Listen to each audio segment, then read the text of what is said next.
Our 56.8 million FY26 adopted budget allocated 35.9 million or 63% to personnel services, which include part-time staff, interns, and members of the City Planning Commission. The remaining 20.9 million went to other than personnel services. Now, the FY27 preliminary budget. In comparison to the FY26 adopted budget, it represents a net $5.3 million decrease. This is almost entirely due to the expiration of $7 million in temporary funding, either grants or funding granted for environmental impact statements for projects that have since been approved by the council. At the same time, there is a new 1.7 million in funding to support work for the 2030 census and to begin implementation of the city map charter amendment. Looking at personnel services, there was a net 6 position change in headcount. In total, the agency gained 12 new positions for census, city map, and capital planning work. At the same time, the agency lost 6 positions that were either temporary or grant funded. This increased headcount came at a net increase of 1.3 million for personnel services, which supports the increased headcount. Overall, the FY26 preliminary budget reflects a strong foundation with a total of 51.4 million and an increased full-time headcount of 370 positions. We are committed to allocating our resources effectively to advance the department's mission and to help create a more affordable, equitable city for all New Yorkers. Thank you. Thank you, Commissioner. Just going to ask council to swear you guys in before we start the question. Good morning. Could you please raise your right hand and state your name for the record? City of Sherman. David Parrish. Edith Suchan. Thank you. And do you swear to tell the truth and nothing but the truth in your testimony this morning and in response to council member questions? Yes. Yes. Thank you. Thank you, council. Thank you for your testimony, Commissioner. Just want to state for the record, we've been joined by Minority Leader David Carr and also Councilmember Justin Sanchez. All right. So my first line of question, I really want to focus on staffing and resources. It's a concern for many council members who are leading neighborhood rezoning projects like myself in the Bronx. So DCP and the borough offices. The DCP borough offices are responsible for both neighborhood planning and working with private applicants to shape individual rezoning application. This work is very essential to addressing our housing crisis and support equitable development that uplifts all of New Yorkers. However, the borough offices are understaffed and under-resourced for this important mission. Many small cities around the country, cities smaller than New York City, council districts have more planners on staff than DCP borough offices. For example, in the Bronx, serving 1.4 million residents, has only 16 budgeted staffers at this time. With this small staff, it's not clear if the office has the capacity to undertake more than one neighborhood rezoning at a given time. There's a clear consensus that New York City must aggressively plan to increase our housing supply, yet there is no proposed change to current staffing levels.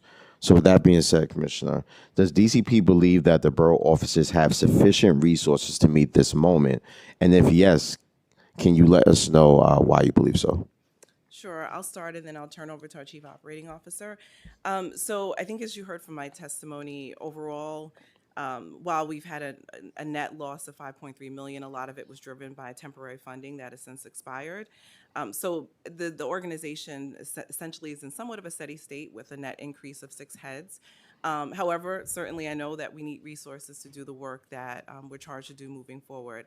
I feel confident that we will be able to carry out the work. Obviously, I'm in my 6th day and certainly still assessing the needs across the organization. And as we go through this budget process, we'll remain in conversation with OMB around what we see. But at our current state, we within our organization between central office and the borough offices, we certainly see that we would be confident in carrying this work out.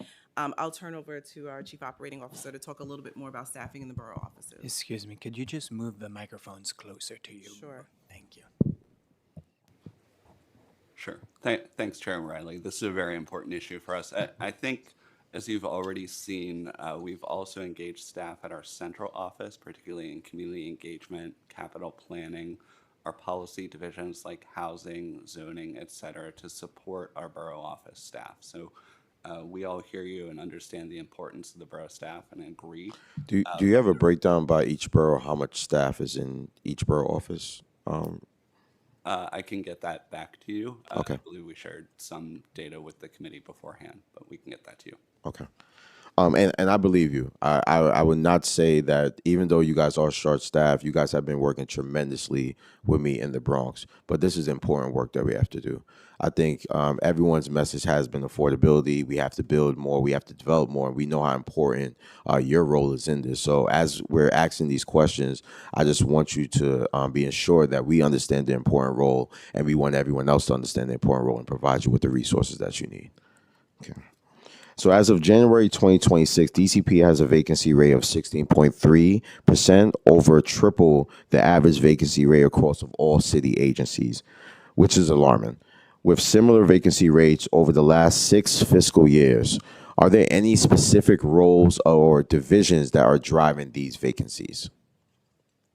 So I can share, obviously, addressing vacancies will be a priority for me, and I know that there are a number of efforts already underway to do so. I think our Chief Operating Officer can share a little bit more about what the pure vacancy rate is. Yeah, let me break that down a little further. We began fiscal year 26 with 364 position. We've been gratified to receive 6 additional, so now we're at 370. And as of February, we had 300 active employees, 4 on leave, leaving us with 69 vacancies, or about 19%. Within that, though, within those 69, we have one person pending payroll, 2 pending OMB approval, and out of the 46 remaining, 23 are posted and actively recruiting. 20 are unfunded from former grants completed projects, leaving us with an adjusted vacancy rate of about 12%. I just wanted to note we've taken extraordinary efforts to think about how to improve our hiring by working with DCAS to look at civil service specs, to come up with a fellows program, and think of new ways to onboard folks more quickly. That work continues. And do you have a breakdown of specific roles that you're looking for within those vacancies? So across the agency, if we look at our borough offices, our central teams, our technical teams, the vacancy rate is pretty steady across all of those groups. So we're hiring a little bit on every team. What is DCP doing to reduce vacancies that could expedite the neighborhood studies and rezonings? So one thing, we're gratified that DCAS came out with the civil service list for city planner at the end of last calendar year. We've already completed our first round of civil service hiring pools. That process, if utilized consistently, will allow us to fill vacancies quickly, and we look forward to doing more of that this calendar year. Is there any barriers that you see that are leading to the struggle of filling these vacancies? Not at the moment. Not the wrong? Okay. The median number of days for simple zoning action projects to enter public review was 308 for the first 4 months of fiscal year 2026. This represents a 19.8% increase over the same period in fiscal year 2025. The median number of days for projects requiring environmental quality review increased by 162.9% from 278 days during the first 4 months of fiscal year 2025 to 731 in the first 4 months of fiscal year 2026. We also hear from developers that DCP continues to lack the basic staffing necessary to quickly move applications forward. Is DCP considering increasing staff and or other resources in order to speed up applications during this process? Thank you, Chair Riley. Again, I think we heard you very clearly. We have a mandate to both speed up applications to allow private actors to build more housing while focus on proactive neighborhood planning. And so this is really important for us. Since the start of the administration, Mayor Mamdani has put forward the Speed Task Force that's targeted to push agencies to build homes faster to reduce red tape. For us, one of the signature issues that will help improve those numbers you just cited connects to the governor's push for her Let Them Build agenda to streamline environmental review. We believe that if this change happens, it will take our 2-year process and allow us to shrink down to a 6-month process. speeding up the overall flow of applications and reducing the staff time required for each individual application. We think this is a huge innovation. We're working to implement that while at the same time trying to keep on top of these stats that you mentioned and push applications out. On the specifics, I wanted to note for zoning actions with EAS, we think improving the environmental review process, that really is the critical path for these projects and drives them to be several years long. It requires interagency coordination, detailed review, and is really hard to expedite on our own. So that systematic change from the state would be very welcome. On simple zoning actions, I'll note that while we are still below goal, we've improved each of the last 3 fiscal years. From FY23, we're at 57%. Last year, we closed at 64%. And while we have work to do to improve this year, I'll note that we are ahead in the number of applications processed. So we're trying to get things out of our system. Some of those have been delayed for a long time, which leads to a lower on-time completion rate. But we're working on this. And you touched on the environmental. We're going to touch on that a little bit later. But going into the new administration, is the new administration currently preparing a citywide housing agenda? Yes, there is work underway to prepare a citywide housing agenda. There's also work underway, as you know, in alignment with the council's legislation to prepare an updated fair housing plan as well. If so, can you discuss DCP's role in this plan? Sure. So as one of the many agencies that contributes to housing in the city, we're certainly, working with City Hall to contribute ideas, as well as on the fair housing front. I don't know if Executive Director Suchan, if you want to jump in. Thank you. Good morning, Chair. Thank you, Riley. Edith. If you could just, Sure, thank you, Edith. Good morning, Chair Riley and all City Council members. Good to be here with you today. We took a historic step with City of Yes and the neighborhood plans to unlock housing across the city. We are committed to doing yet more bold actions. This includes more neighborhood plans, text and zoning changes. We are streamlining how we work, and we are working hard to activate city-owned sites. We greatly appreciate City Council's partnership in everything we do, and we look forward to talking with you about what more we can do together. That was my next question. So you guys are planning on engaging with stakeholders like City Council in developing this new housing plan?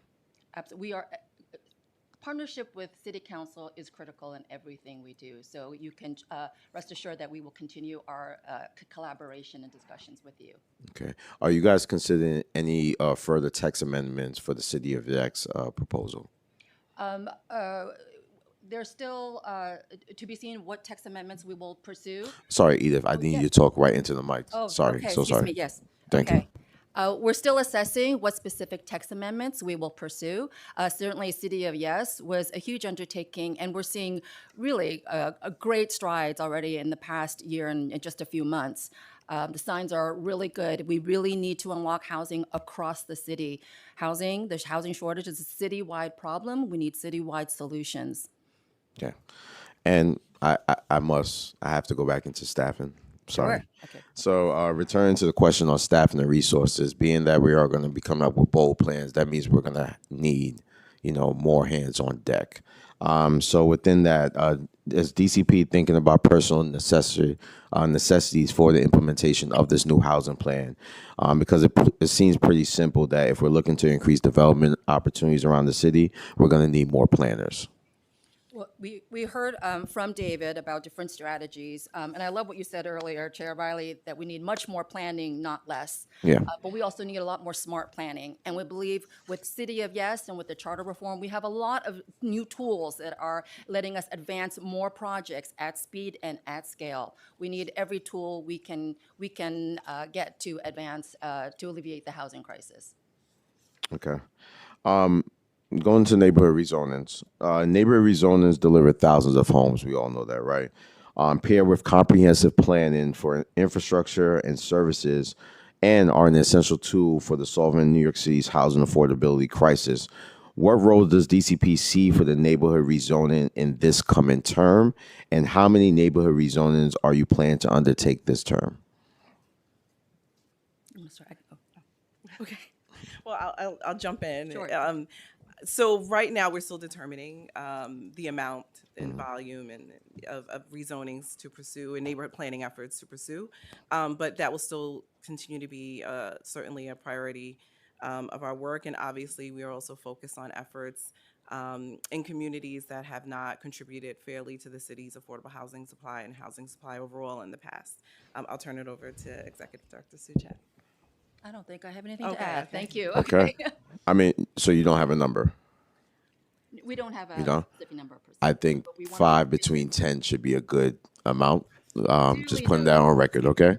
I mean, we have to build as much as possible, so. Agreed. Thank you. So, as you have heard, we have said many, many times, we need more housing, but housing alone is not enough. Residents need access to essential services, such as schools, open space, daycare, transportation, and libraries. My question is, how does the new administration plan on funding these infrastructure investments when pursuing neighborhood rezoning? I can start with that. In no world would a neighborhood plan, an ambitious neighborhood plan, advance without the necessary capital investments. We do holistic planning. It's really important that we're just more than just dialing up the densities for housing, that we're looking at every single neighborhood need and services. So David has Yeah. more on this.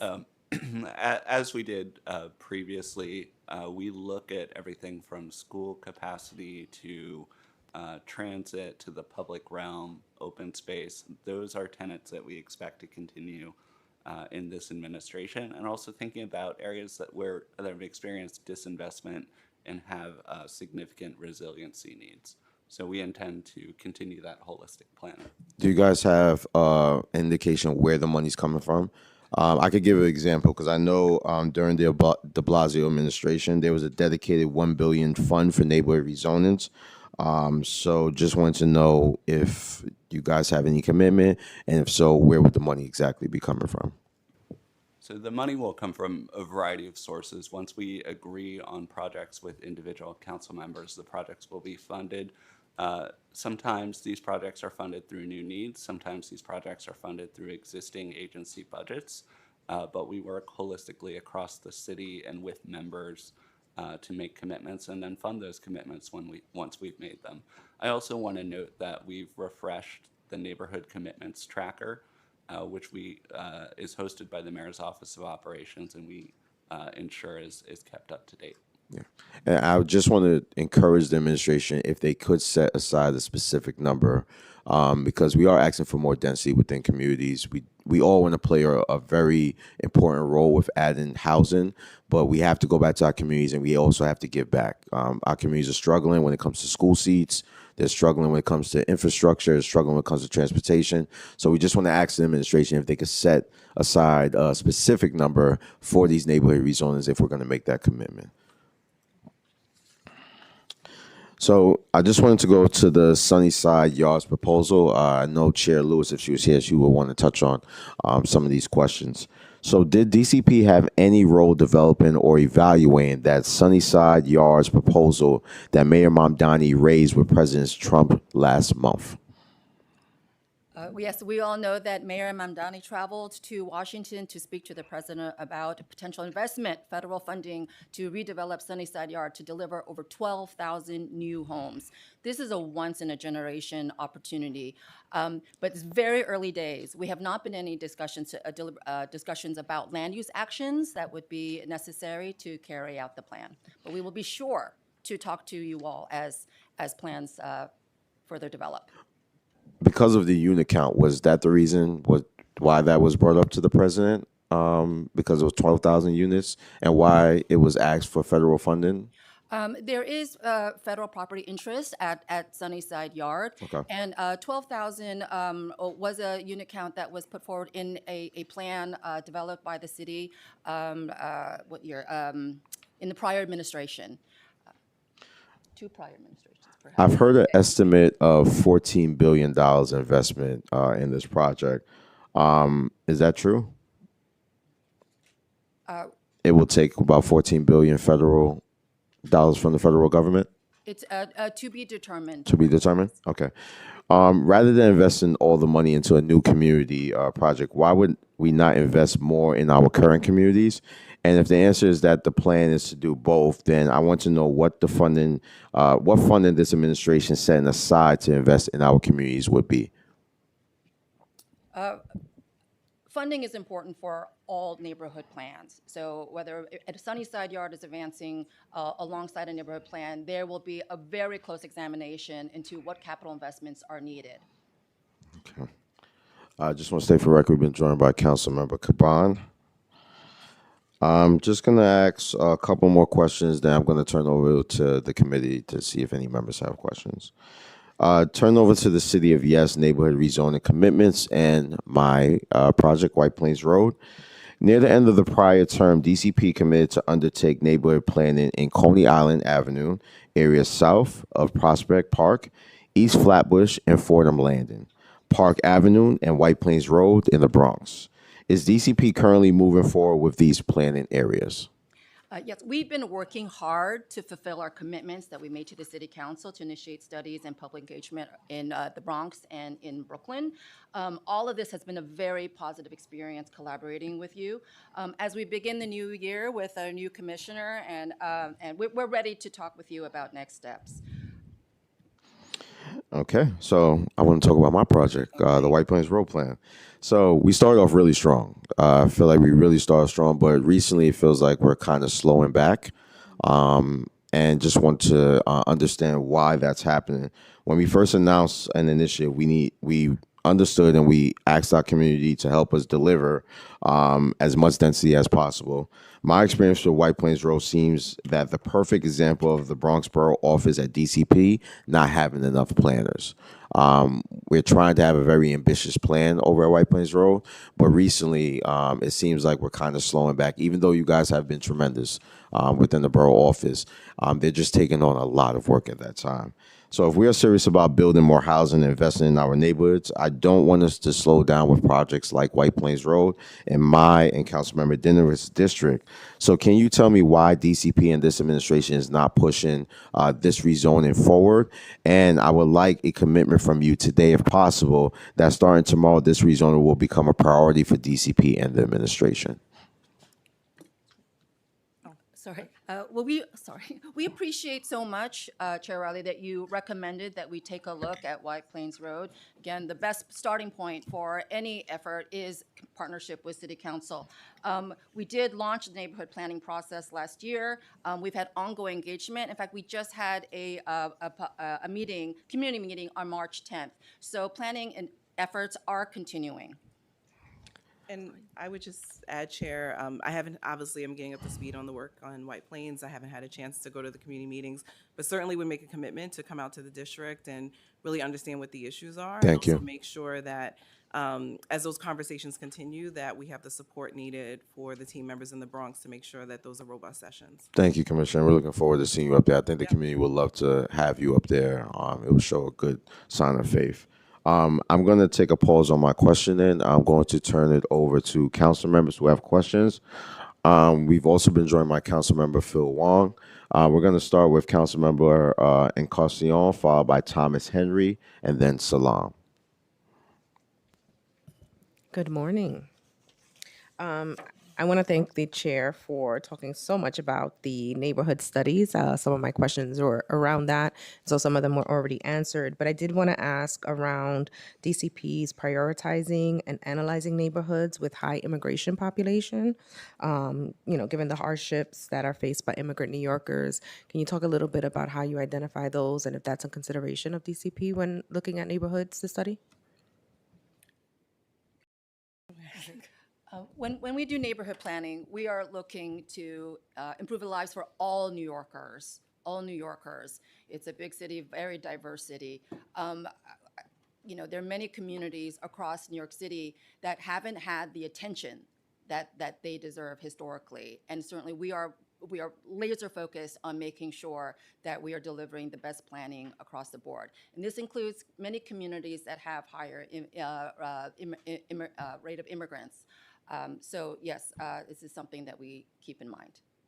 And do you collect individual level data about immigration status when you do these studies? Oh, not when we deal with neighborhood studies per se, but as you all know, the Department of City Planning, we do have a population division. We are very proud of the work that our population division takes on. It's one of the few planning agencies in the nation that has a specialized population and demographics team. And they are very hard at work in making sure that our census work is thorough, complete, and every New Yorker is counted. And do you know if they collect individual level data and if it's electronic or physical, and if it is indeed protected by our in accordance with our sanctuary city policies? Oh, everything we do is in accordance with sanctuary city policies. And with respect to your question about, we do not collect individual data as we engage with the community.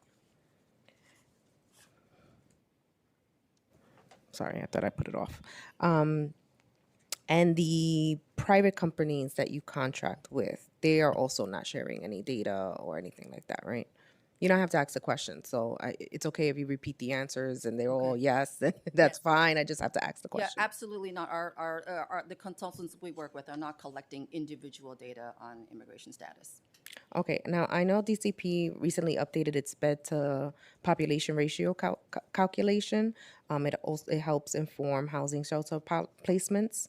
How do you plan to regularly assess and update those numbers so that the shelters are fairly distributed across the city? We've gone through an effort working with our partners and other city agencies where in the past we would make one-time requests of data. We've actually signed MOUs with agencies to get that data on a more regular basis so that we can ensure that it's updated annually. So it's really important, as you note, to get that updated frequently as required. But it takes in pulling data from DHS, from Health and Hospitals, New York State, Department of Corrections. And so what we've done is try to build a smoother, more regular pipeline so that we can pull that data together quickly. So regularly is quarterly possibly, or mid-year? We're going to start annually, and then if we can get more frequency with the state, we'll try to do that. Okay. Now I know that. Open to talking to you about that, Councilmember. Thank you. I know that DCP also recently dissolved the Urban Design Division before the inauguration of the current mayoral administration.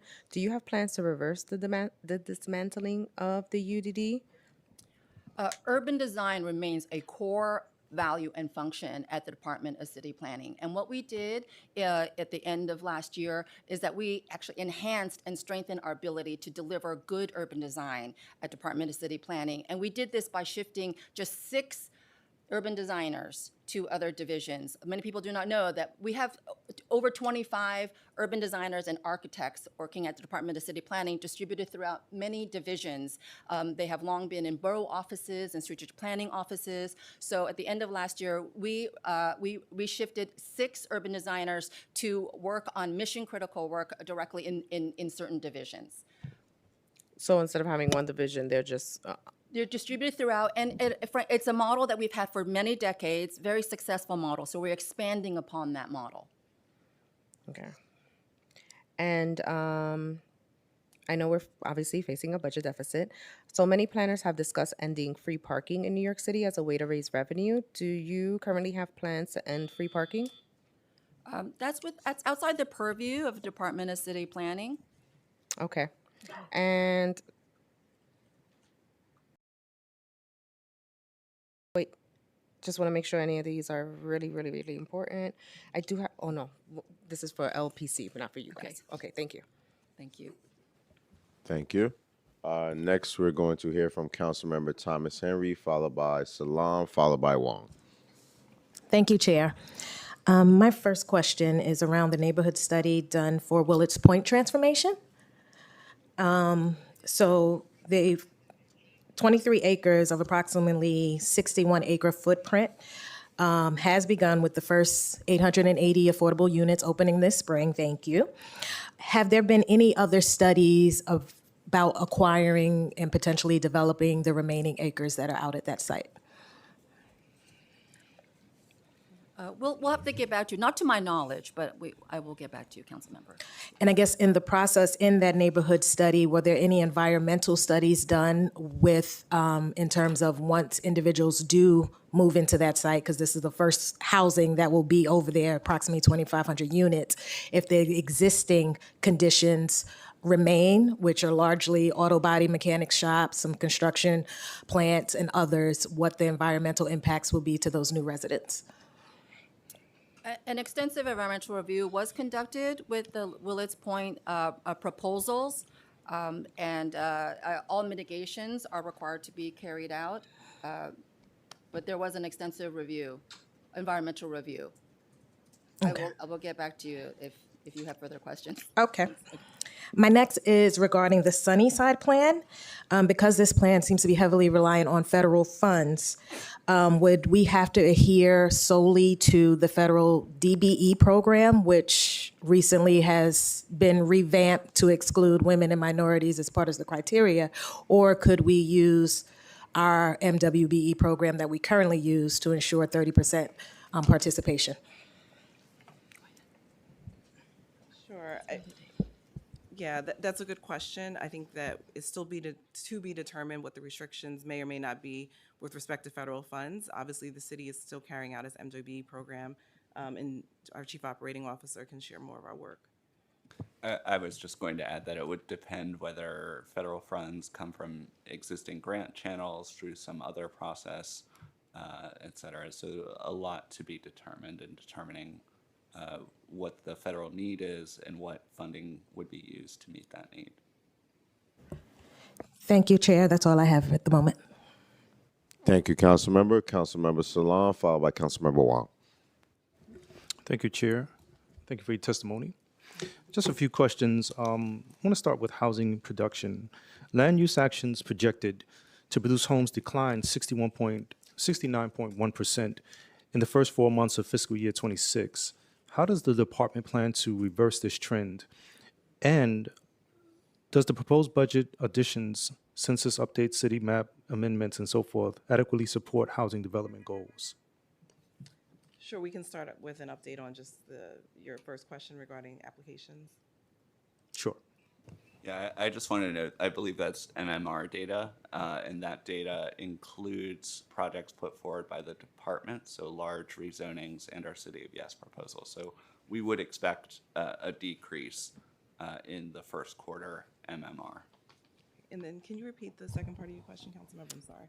Yes, the second part is, how does the department plan to reverse this trend? Well, second part to that part, does the proposed budget additions, census updates, city map amendments, and so forth adequately support housing development goals? The housing.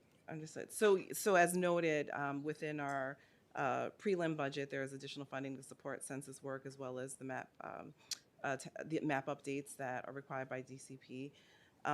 In totality, a number of the actions that we're taking forward with respect to the recently passed city charter amendments as well as City of Yes, overall will help the city increase its overall affordable housing supply and housing supply. And regarding professional services reduction, why is the professional services, engineering, and architectural services budget declining from $10.8 million fiscal year 26 to $3.8 million fiscal year 27? And what projects or services will be reduced? Thank you for that, Councilmember. I appreciate your eagle-eyed attention to that. So those are project funds that fund environmental impact statement consulting. So as we work with council members on each rezoning, we size a pot of funding necessary to pay for the environmental review for that project. As you noted, we have a steady state budget of about $3.6 million for the next few fiscal years. But as we work with the council and the administration to greenlight neighborhood studies, that budget will be right-sized in later years as we go. So I think it's just the nature of where we are in the cycle. Thank you. And regarding borough office vacancies, borough offices show vacancy rates ranging from 9.5 in Manhattan to 25%, 9.5% in Manhattan to 25% in Staten Island. Why is the disparity so significant, and how will the budget address these gaps? Yeah, I think generally we're talking about a handful of individuals in each borough office. In Staten Island, it's 3 individuals, which is 25% of the office. There, I'd note in the last administration, we passed a zoning text amendment that reduces the number of private applications coming to that team. It is, we hear the council clearly that the need to fill our positions is paramount, but the rate of vacancies across teams, I would say, is generally pretty standard across all 5. Thank you. And lastly, regarding the zoning review timeline, the department's target for simple zoning actions is 365 days to enter public review. Current performance shows increasing delays. Should the fiscal year 2027 budget include additional staffing for the zoning division? So I think, again, with this, we are thinking about how to deploy our resources more strategically as part of the mayor's speed process. We do think that there could be time savings that lead to additional staff capacity with changes through environmental review. And we have worked steadily over the last 3 years to improve this timeline. I just want to note with the decrease this PMMR, so the last 4 months, I believe, we processed, 25 projects this go round, where last year at the same time we had done 18. And some of the 25 were older projects that had been in the queue for a long time. So we're trying to clear our backlog right now, which unfortunately has led to a number of projects being completed that are also behind schedule. Thank you, Chair. Thank you. Councilmember Wong, followed by Minority Leader Carr. Thank you, Chair. Thank you, Director Shu Chen, for coming, and the members of the panel for coming. I have a few questions regarding outer borough zoning and regarding carbon neutrality on lithium-ion battery plants.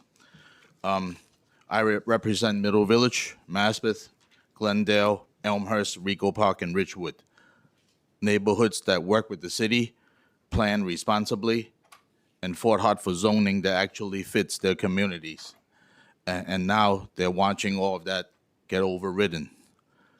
City of Yes is not planning with communities, is forcing change into neighborhoods that never asked for it and cannot support it. We're talking about areas in my district where infrastructure is already strained. Sewer lines, traffic, schools, parking, public safety. These are daily realities and not hypotheticals. And instead of addressing those issues, the city is adding more density, more pressure, and more uncertainty. Nowhere is that clearer than with the City of Yes for carbon neutrality. And because in my district, we now have a lithium-ion battery facility being pushed as of right directly across from a school, near residential homes, small businesses, and a daycare. No meaningful community input, no local reviews, no real say. And all that is a direct result of decisions made by this agency. And from where I sit, this is not thoughtful planning. This is a one-size-fits-all policy being forced into neighborhoods that are already at the limit. And I want answers on how we got here. My first question is on forced zoning. Why is DCP overriding locally planned zoning in communities that are already downzoned? Can you answer that, please? Sure. Happy to answer. Thank you, Council Member. City of Yes was a historic achievement that we did in partnership with City Council. We have a citywide housing crisis, and we need citywide solutions. And the City of Yes approach was about delivering a little more housing in every neighborhood. So in the lower and mid density areas, you're seeing the return, the re-legalization of missing middle housing. For example, those 3, 4, and 5-story beloved buildings on corridors in the boroughs. We also allowed for accessory dwelling units, which is giving homeowners more flexibility and opportunities to provide opportunities for families to stay together, or perhaps even some rental income. There were many moves in the city of Yes, and again, we did a lot of outreach across the city in every single community district and with all council members. With respect to City of Yes for carbon neutrality, yes, battery energy storage systems was included in City of Yes for carbon neutrality expanding their allowance in other neighborhoods. Battery energy storage systems have long been allowed in New York City in commercial manufacturing areas. They're a really important tool to get our city to carbon neutrality. So we did expand their allowance into residential neighborhoods, but these systems require extensive oversight by the FDNY and DOB, not just in their application phase, but also in their installation. There's been no fire incidents in the city of New York for the BESS. Okay. Did the city planning analyze placing lithium-ion facilities next to schools? Yes or no? Because this is happening right now. They're talking about constructions across the street, PS 128, Middle Village. There was a very close look at BESS across the city and in various zoning districts. Again, these are safe when they are installed correctly and properly, and they are indeed in New York City with the extensive oversight by the FDNY and DOB. Do you believe a battery storage site next to a school is appropriate? Yes, given their track record, yes, I do believe they are appropriate. And in fact, schools can benefit from BESSs as well. How did you conclude there was no risk on these facilities? We can get back to you with more information, but we certainly would not be citing any facility that is dangerous to a sensitive use, such as schools. We would not be facilitating that through zoning. Okay. Yeah. Thank you. Thank you, Chair. Thank you, Councilmember Wan. Minority Leader Carr. And I just want to state for the record, we've been joined by Councilmember Zhuang. Thank you so much, Chair Riley. I just want to associate myself with the comments on BESS by my colleague, Councilmember Wong. There is no other example where, we literally permit something to be constructed in all zoning areas, unlike BESS. So this is a sort of an exception, I think, to our approach to zoning citywide, and I think it's an unfortunate one. And even if you want to dismiss the safety concerns, which frankly I don't think we should be dismissing them, but even if you did, there's something to the notion of planning, which I'm sure is an idea that you're committed to being committed to. And I feel that we absolutely need to think about what's the best use for our sites. And to say that a BESS could literally go up anywhere in the city based on the zoning type there, I think that's a ridiculous proposition. But we'll agree to disagree on that for now. I want to talk a little bit about ELRP and the changes that are now upon us due to the recent charter revision. And in particular, I'm concerned because the commission and city planning now has significant more power and responsibility over the course of rezonings than they did previously.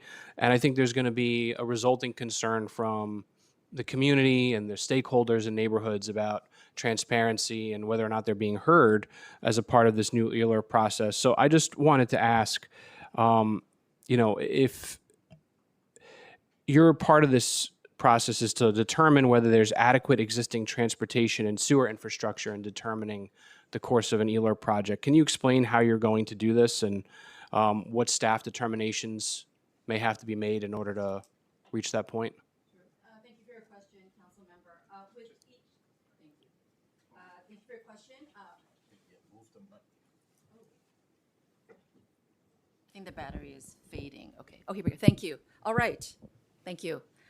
With ELRP, New York City voters voted for a faster way to approve housing and resiliency projects. There are very clear eligibility criteria for the housing projects. In the low-density areas, we're talking about modestly up to 2 FAR or 45 feet in height.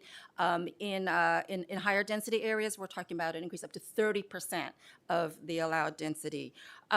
What ELRP does, it reduces the extensive 7-month review process to 90 days. And this is a really, really important tool. This is a really important thing to do as we're trying to deliver more housing in New York City. I'm so happy Councilmember Encarnacion is back in the room because it was my honor to stand with her on Powers Avenue last month when we launched with HPD an ELRP that will result in the transformation of an underutilized city parking lot into a mixed-use development with 84 new homes, permanently affordable homes, as well as with some community uses. So we look forward to seeing more ELRPs deliver more housing for New Yorkers. I understand that there was the criteria that you were referencing in determining whether something's even eligible for ELRP, but my understanding is that there's also going to be an assessment of infrastructure that goes along with that, and that's up to city planning to make. So I was wondering if you can elaborate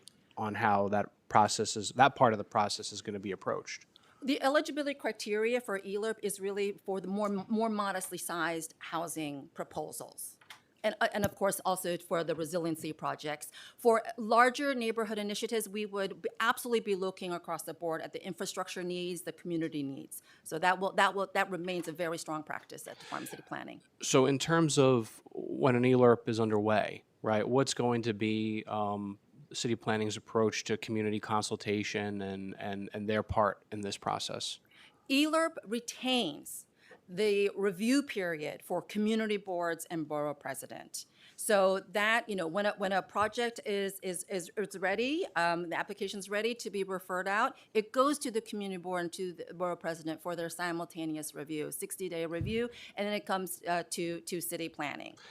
I think the issue, though, with the process, right, is that in the past that community boards, sometimes even borough presidents, would opine on the details of a particular project, and they would go unheeded by the time the commission did its vote. Maybe there'd be some minor modifications, and then it would come to the council. And the community's perspective was that we, the council members representing the area, would champion that local perspective. That's no longer going to exist here.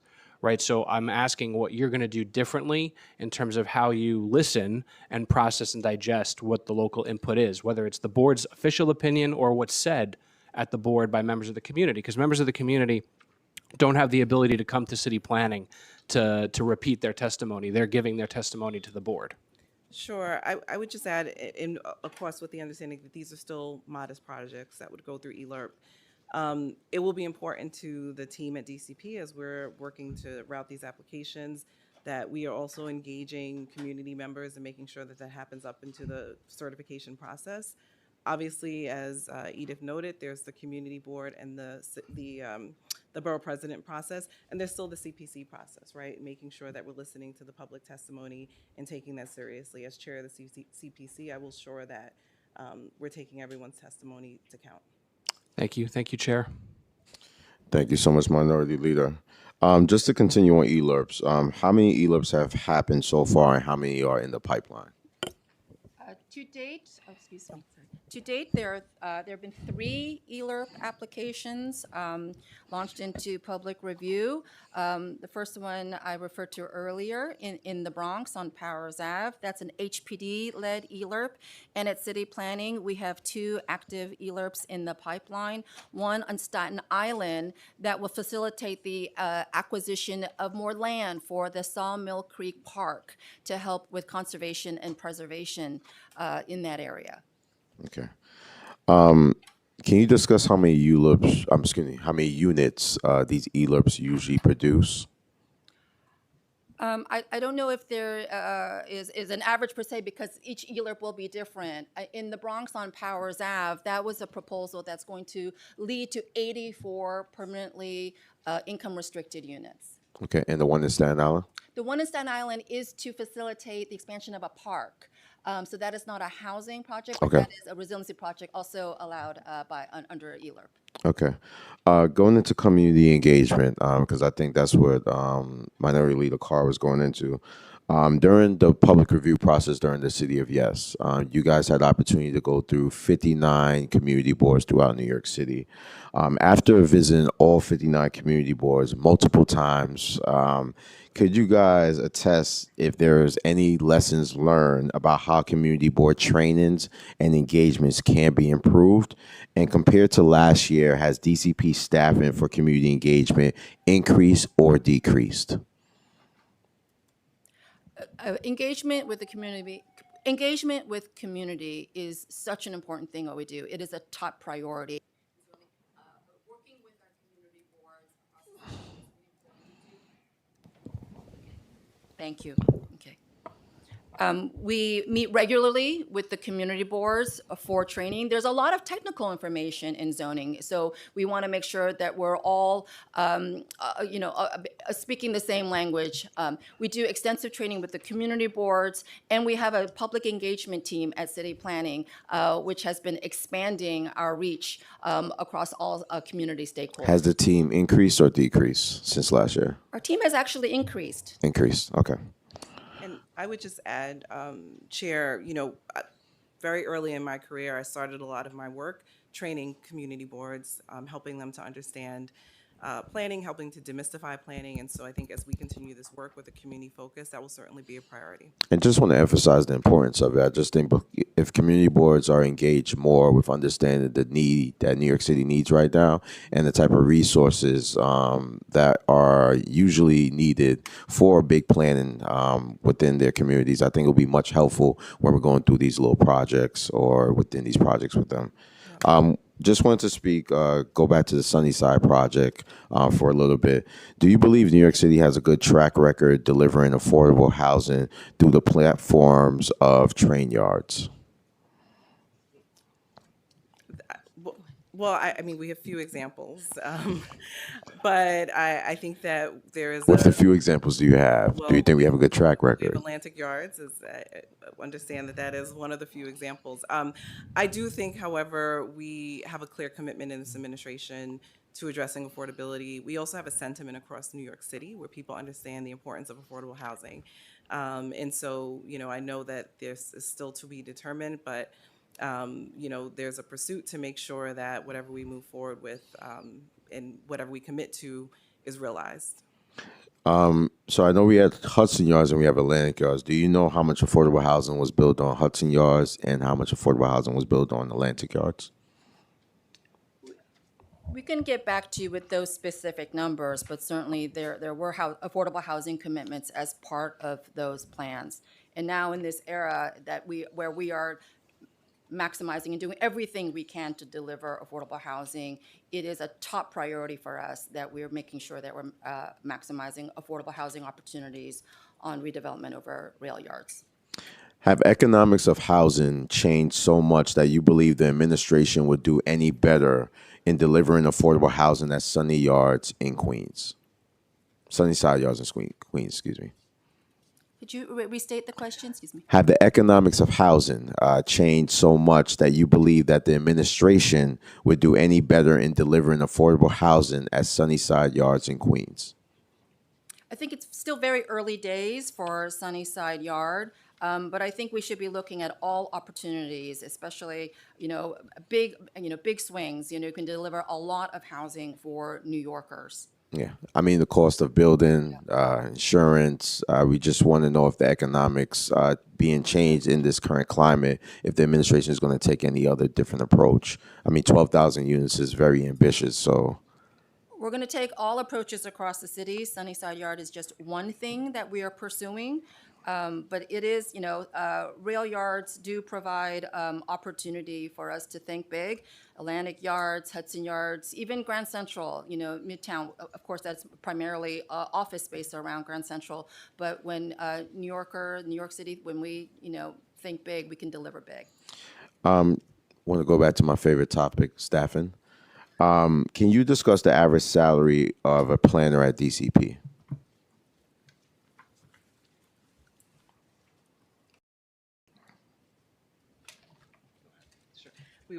I'll turn to our COO. We're pulling that information for you. No problem. Yeah, I'm glad to let you know that it has increased over the last few years, both with increased staff retention and the citywide economic agreement. Across our team, it's about $97,000. Okay. Just want to highlight for the record, we're retention, we're planners. They're probably getting double in the private sector. Even though we want to do as much for public service, I just want to highlight that we're losing a lot of amazing planners to the private sectors because the pay is so low for them. So just want to highlight that for the record. Can you speak to how DCP utilizes outside and private consultants in day-to-day operations at city planning, whether that be in large neighborhood rezonings or any other process within DCP? Yeah, we try to keep it minimal. We primarily use consultants for large-scale environmental impact statements for our neighborhood plans. And generally, that's because they're of such scale, and we try to do those reviews quickly with council members and communities so they don't get stale and we can get through that. Is there a set-aside budget for that? Currently, it's $3.6 million. As we've talked about, it fluctuates based on the plans we agree with council members to deliver. Just want to touch on city-owned sites. Under the Adams administration, as an executive order, prioritizing housing production and accelerating the production of housing on city sites requires city agencies to identify public land suitable for new housing development to address the city's housing concerns. How many sites has DCP identified to date, and where are they located? So, Chair, I know that on day one of this administration, the mayor put into effect the LIFT task force, which is focused on identifying city-owned sites, and we are contributing in part of that work. The goal is, I think the LIFT work should be wrapped up this summer, and we should be able to share more information about the sites that have been identified. Thank you, Commissioner. Do you have a process to identify those sites? So I know that this is happening across multiple city agencies. And I don't know if there's more to share, at least on the DCP end, but I think cities are identifying the various sites that they own and operate. Okay. I just want to state for record, we've been joined by Chair Lee and Majority Leader Sean Abreu. Okay. All right. So going back to urban design, and urban design is very critical, and we heard you speak about it earlier with Councilmember Carcion. For providing a healthy environment is also crucial to maintaining public support for growth and development. How does DCP plan on having a coordinated urban design policy without a central urban design division?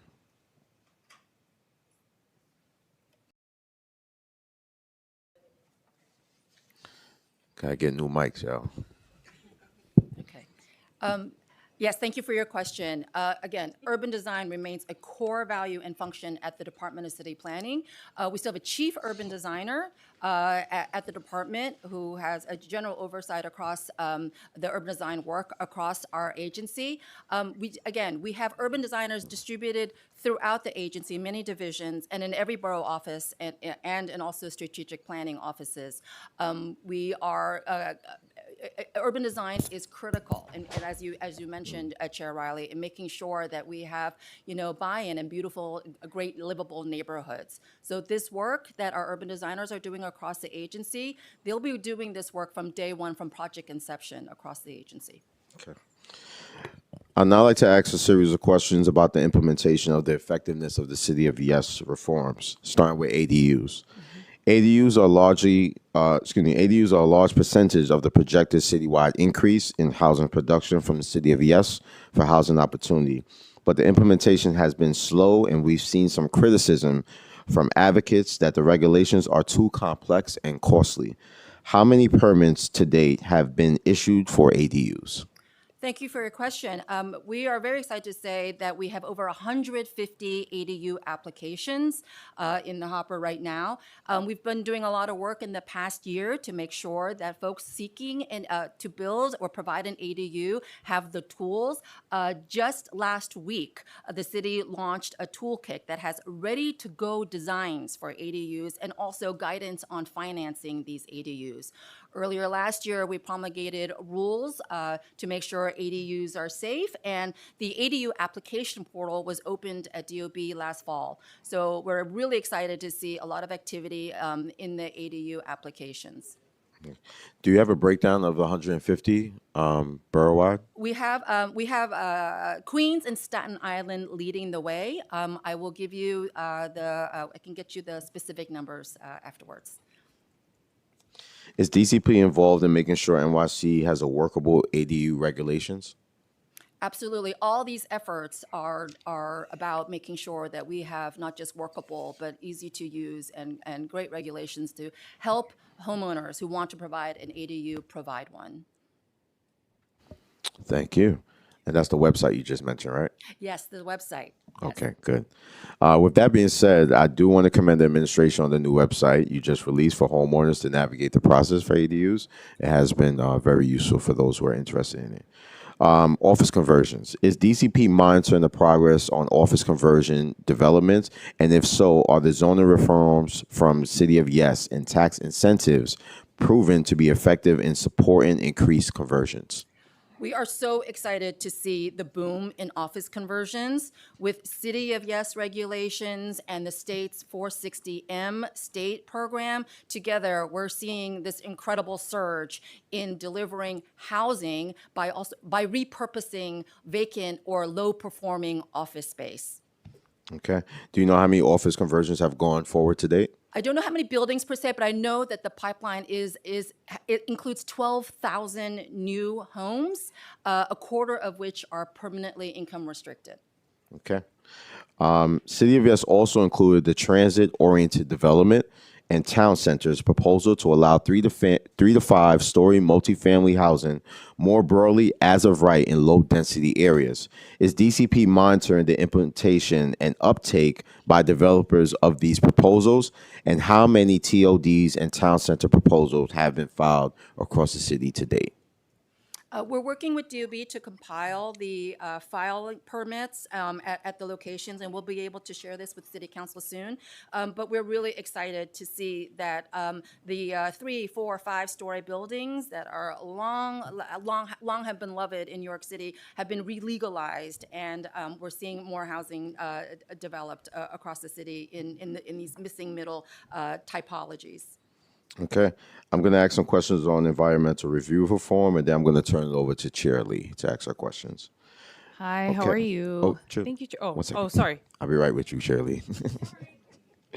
So, the governor is proposing to broadly exempt residential projects with up to 500 units from environmental review. Under the governor's proposal, developers would not even have to study ground, air, and noise pollution. This raises fundamental environmental justice concerns. What is DCP's position regarding the governor's proposal?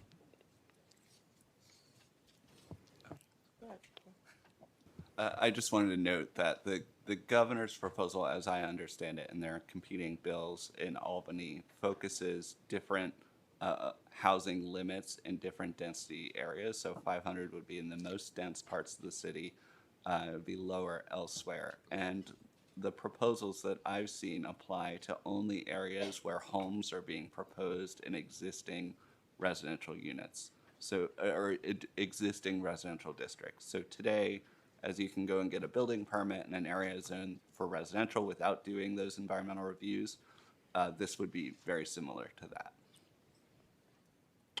So DCP is in favor of the governor's position? We do think that this is a smart reform that will shorten our process and speed the creation of housing across the city. Okay. When I would just add that, as noted, right, much of this is still in the proposal phase, and so we're in conversations with the state, and we'll continue to work through the details. Thank you. When DCP proposed Green Fast Track, it limited the exemption to projects to residential projects up to 250 units, which is half the size of what the governor is proposing. Why did DCP limit its exemption to 250 units, and does the extensive data analyze you perform establish that projects up to 500 units have no environmental impacts? So we were proud to do research for Green Fast Track, but I think when looking at the Green Fast Track, we were looking within the universe of state SECRA law. So the things that we could not change despite the lack of mitigations for number of housing units. So we still, for example, had to go through certain processes, and there were limits that we could not overcome. Okay. Just to push a little bit on that, so you were looking at the secret laws in order to come up with that presumption, but I think the pushback that we want to say within that is that within that exemption of the 250 units, do you feel like that is suitable for the Green Fast Track? Because there are a lot of members that have concerns about this. I think within this process, we're trying our best to make sure that we're investing as much in our communities as possible. We do understand that this is a process that takes a long period of time, but this is how a lot of those issues are going to be addressed. So being that you guys did look at that law, do you feel like that has been efficient to date?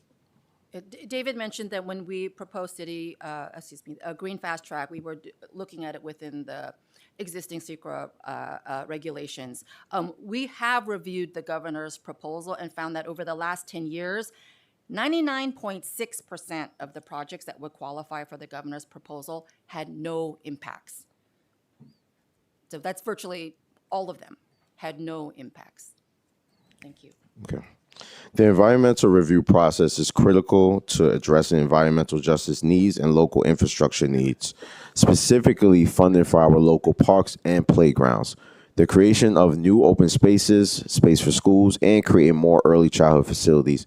By exempting the projects from environmental review, projects would no longer have to contribute towards the basic needs of our communities. If the governor's reform is passed, what is DCP's strategy to provide our communities with those needed investments, such as schools, parks, rezonings, libraries, and those facilities to make sure that our communities can still thrive with density? So I think, as Edith just noted, the vast majority of these projects do not have impacts today. And I think the answer to your question is thinking holistically about capital planning across our city, which is something we are strong advocates for in partnership with other agencies. We also look at this whenever we look closely at a neighborhood or through a citywide text to look at the provision of public services. Okay. All right. I'm going to turn over to Chair Lee. I'm just going to ask if DCP could share that analysis of the 99.6 percentage. Chair Lee? Sorry, my ears are half working these days. Thank you so much for being here. Just really quickly, who has been identified at DCP for the Chief Savings Officer? Hi. Oh, nice. Okay, great. I know that they were due last Friday, but are you able to share any of the proposals for savings within DCP's budget? And are you anticipating any potential revenue loss resulting from implementation of the savings plan? So thank you, Councilmember. We took very seriously the guidelines in this proposal to find savings that were both sustainable but did not impact the provision of services. So Right. we do not expect services to be diminished or revenue to decrease. Perfect. And especially if revenue generating positions are reduced, such as headcount for planning staff who facilitate neighborhood studies and rezonings, is that still also not going to impact? That's correct. Okay. The 2-for-1 hiring restrictions, is that still in place or? Yes. Okay. And when do you anticipate the timeline for? So it was as part of the Chief Savings Officer program, the goal was to release agencies from the 2-for-1 hiring freeze. Okay. Sorry, just going to the OMB report, because I know that it's in the financial summary, the headcount is pretty much the same. If there's like, it seems to be one position difference between FY '26 and '27, but there's quite a decrease in the overall budget. And I'm just wondering, I know you mentioned in your testimony that a lot of the decrease is due to the grants or funding, temporary funding going away, but is there anything else that's in that, or is it mostly that reason? That's the vast majority. Two big things that I'll cite. Environmental consulting dollars that were for prior administration projects that are no longer needed. That's about almost $3 million, and $2.5 million is funding for the Jamaica rezoning that came through a federal grant, and that with the council we were excited to complete. Yes, definitely. Okay, and then in the OTPS, what's the reason for, is it the same issue of that decrease? Is that also because of the funding going away, or is that a different category of funding? That's the lion's share of it, right? Okay. That's, yeah. Okay, and then in terms of the preliminary plan changes, I know that in FY '26, for new needs, it pretty much went up from 603 to 1.3, and then other adjustments also increased. And so I know in your testimony, you've outlined funding for the census to address that. So is that most of the lion's share of where the new needs is going towards? Yes, it's 716,007 headcount for the census. 760,000, 716,000. 16,000. Okay, and then what about the rest? So 'Cause- we received 300,000 in personnel dollars to activate dormant headcount for city map changes. dormant headcount for, I'm sorry? For city map changes. So we are expected to take on address assignments by January of next year in the city map over the next 2 following years from the borough president. So we're working on establishing the plan for that with this early investment. Okay, perfect. And then just in terms of the neighborhood planning, I know the neighborhood studies and subsequent rezoning and plans have a large economic impact by facilitating housing development and driving activity for small businesses and increasing the tax base. Have you evaluated the economic benefit that a fully staffed department would have on your ability to undertake a greater number of these plans? Because I know that it's going to increase. So, we think these plans are tremendously impactful in different neighborhoods that we work in, both in adding both construction jobs and long-term jobs, and then homes for people during this significant housing crisis. We have not done a full economic impact, but we've looked to see the outcomes of our work, both in terms of jobs and housing, and we look forward to speaking to all council members. Okay, so you have done a full impact study on it? We have looked at the outcomes of past rezonings, correct? Okay.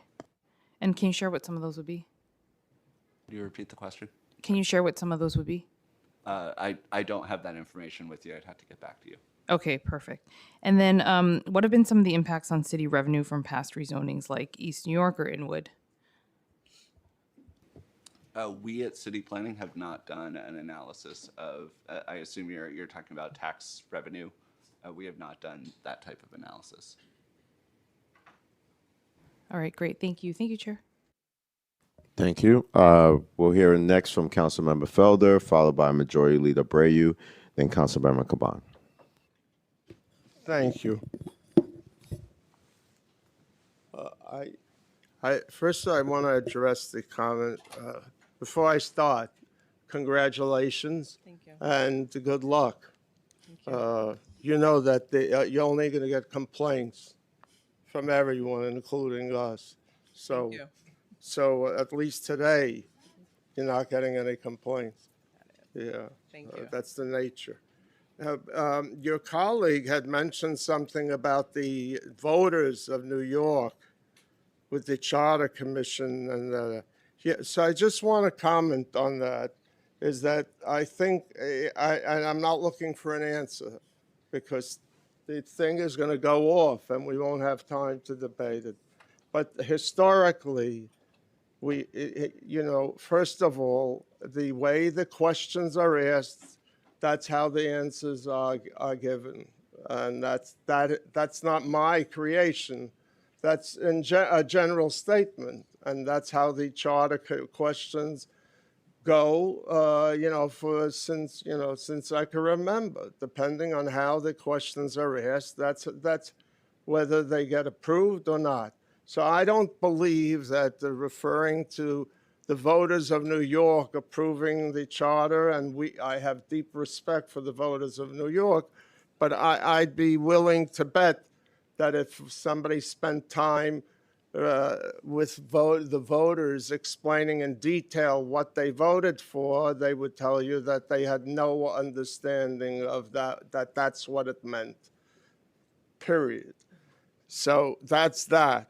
Second, in terms of the comments that you made about reaching out to the community through the community board and the borough president, again, deepest respect for some of the community boards. I'm not speaking for my colleagues. I'm speaking for my own district. I have community boards that are very active and really do the job well. And clearly, I think your reference would have been accurate. And I have others that the time you spent with those community boards in those neighborhoods, I don't know what they told you, but they have no idea what they're talking about, period. So I don't think that you'd really get a good picture about what's going on. And what I would like to know, here's the question. All sorts of things go into the property, building, whatever else. The thing that I do not hear is about they talk about parking, other things about play area for the children. That should be something that's part of the requirement, just like you do anything else, unless there's a unless that's not. I don't know what to tell you. To me, I think it's critical. And I would just say is that under federal law, I keep on looking at the clock because depending on if I'm behaving or not, they make it go quicker when I'm talking or slower. Yeah. So no, I just wanted to tell you that in the city of New York, I dare say, and this has nothing to do with this administration, because you just started. In the city of New York, there are only 2 playgrounds in the entire city that accommodate disabled and special needs children. Every other playground accommodates them by having 1 red or orange, I'm not sure, swing. That's how they're accommodated. It's embarrassing and outrageous. And I dare criticize it because I have a grandchild with a disability. I had no idea until he was born what that meant. And the one is in Queens and one is in Felder's district, believe it or not. I would just ask and beg that be taken into consideration among your many priorities. Thank you, Councilmember Thank Felder. you, Councilmember, and absolutely you have our commitment to giving attention to that. Next, we're going to hear from Majority Leader Abreu, followed by Caban and Thomas Henry. Thank you, Chair Riley. Last year, DCP announced it was pursuing an initiative dubbed City of Yes for Families, with potential citywide zoning reforms to support uses like childcare facilities that help families stay in New York City. Is DCP still working on this initiative? I think so much of our work is centered around making sure New York City is a great place for families, that they can stay, they can grow and flourish here. We are doing so much work across the board to make sure that this is the case. We've seen in our neighborhood plans the delivery of parks improvements, of schools, of safer streets. These are really important elements in making good neighborhoods. Is the city pursuing this initiative dubbed City of Yes for Families? We're pursuing many initiatives, maybe not under a specific But this umbrella specific called initiative, this specific initiative that was dubbed City of Yes for Families in the past administration, is this administration taking on that specific initiative? We are taking on many initiatives under the umbrella of making sure New York City is a great place for families. Is there anything currently in place with respect to potential citywide zoning reforms to support uses like childcare facilities? Well, I think we've all seen and heard that it is a top priority for this mayor, and we are seeing really exciting action to make sure daycare is much more affordable for New Yorkers. It doesn't sound like to me that there's a current pursuit of this City of Yes for Families as was envisioned by the prior administration. Is that fair to say? Because you're not committing to whether or not you're following this specific initiative. It's okay if you're not. We are following many of the initiatives that we were certainly that we're developing and developed under City of Yes for Families. It'll probably come under perhaps different branding or come under other initiatives. But we are 1,000% committed to making sure that New York City is a great place to grow families. I understand there's a commitment to the issue, but it doesn't sound like there's something specific in the works right now. Can I just please, yeah. Can I just add whether it's being called City of Yes for Family? I think as the executive director shared, the components are in play, right? Okay. Making sure there are safer streets, making sure that we're taking into account school seats, all of the things that are needed to support thriving families, as well as making sure that we're facilitating access to the types of facilities that families need. I think it may not be called that same umbrella, but the components are moving. But the components are a priority, and hopefully will be part of And a future priority, plans. absolutely. Okay, great. Regarding City of Yes implementation, the universal affordability preference from City of Yes created zoning incentives for affordable housing in all high-density districts, R6 or higher. Is DCP monitoring the implementation, and are developers using the UAP as expected? Yes, we're very excited to see that UAP is being taken up. We are seeing over 150 applications for UAP, so that's wonderful.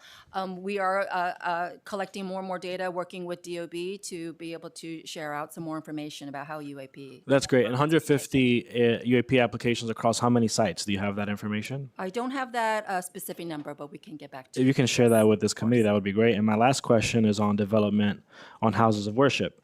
City of Yes implemented several zoning changes intended to make it easier for houses of worship to develop affordable housing. Are we seeing an increase in development of faith-based organization sites as a result of the City of Yes reforms?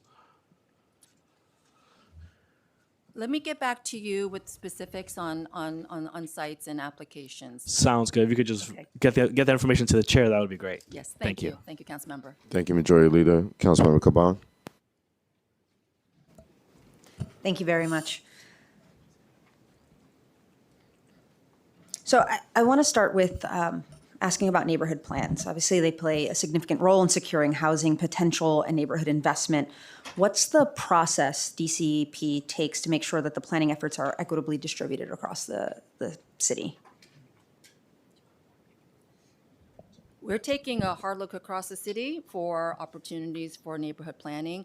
I think a top priority. Like mine, we've got a neighborhood plan. Well, thank you. Actually, thank you very much, Councilmember, for your community work on looking at Astoria and the surroundings. Well, thanks to our land use division, because they did that. They saved you guys a lot of money by doing that in-house. So. Well, it is certainly that's getting recommendations directly and work from council member is hugely important to us and certainly very motivating. When we're looking at opportunities across the city, we are certainly keeping our eye on areas that have historically under-delivered. So that is also one of our motivating factors. Yeah. I mean, I understand that that's a motivating factor, but then there is the alternate issue of, like, for example, you have a district like mine or a district like CM1's where we're doing our fair share. And it is, housing development is exploding, but it is not happening in a way that really is grounded and rooted in community. And so while we will, there are plenty of us who will be like, yeah, some of these other districts need to do their fair share. While we're trying to do the right thing, we want to make sure that the administration has a plan for investing in our neighborhoods so that these rezonings are sort of community driven. So I guess that leads into my next question of like, there's this issue where if there's an appetite for upzoning, like there is in my district, but only if there's funding for infrastructure, how are you considering that? Yeah, so I think, Councilmember, to your point, we want to make sure we're taking a holistic approach. And so while there's a focus on communities that haven't delivered to the city's housing supply in the past, a community such as yours, we also want to make sure that we're working in partnership with you for communities where people may be experiencing displacement, development pressures, and making sure that we're taking a more holistic planning approach that also brings in the capital needs and all of the other components that come with a neighborhood plan. I think moving forward, right, it's sort of a twofold approach, looking at where there's needs, socioeconomic characteristics, all of the things that we know impact neighborhoods, as well as having a really important focus on communities that have not contributed in the past. Well, we're ready, and so can I get a commitment from you guys to at least follow up with me on our district plan? Something that I'd really like to see done. We had a lot of community engagement on it, and some of the areas do also involve manufacturing. So I want to ask about manufacturing districts in general. That like there are rezonings in manufacturing districts that aren't prepared for residential. How does DCP plan for the infrastructure improvements needed in those areas? I heard two questions, or I can do the second. No, just okay. So there's the added challenge of where we're looking to rezone, right? In districts that have been heavily manufactured, but historically heavily manufactured. Like, for example, in Astoria, we actually did, I think it was 2012, 2014, a redistricting of what was mostly manufacturing into residential, except there hasn't been any building. But with the surrounding area, also there are things that need to be done to make it livable as residential zoning. So whether it's there or in other places, when you're looking at those particular types of rezoning, where you're manufacturing districts that they're not prepared for residential necessarily, how do you plan for the infrastructure improvements in those areas when you're moving from manufacturing to residential? Thank you, Council Member. With any major neighborhood plan, including rezoning from manufacturing to allow for residential, we take a hard look at the potential effects and the services and the infrastructure so that we are prepared to, and we're making sure that the area is ready for residents. With respect, What does that look like? in many cases, it's an environmental review. The ELRPs that we've seen for transitioning manufacturing areas to deliver residential have had a very complete environmental review where we're looking at categories across the board. Okay, and then what do you do once those environmental reviews are done? Like, what are some of the things that you are investing in and actually doing in those scenarios? Well, there may be mitigations that are required in that environmental review, and mitigations are required to be carried out. They are, and with respect to industrial areas, not all industrial area is the same, right? So there are many areas that may be more ready and ripe for non-industrial uses.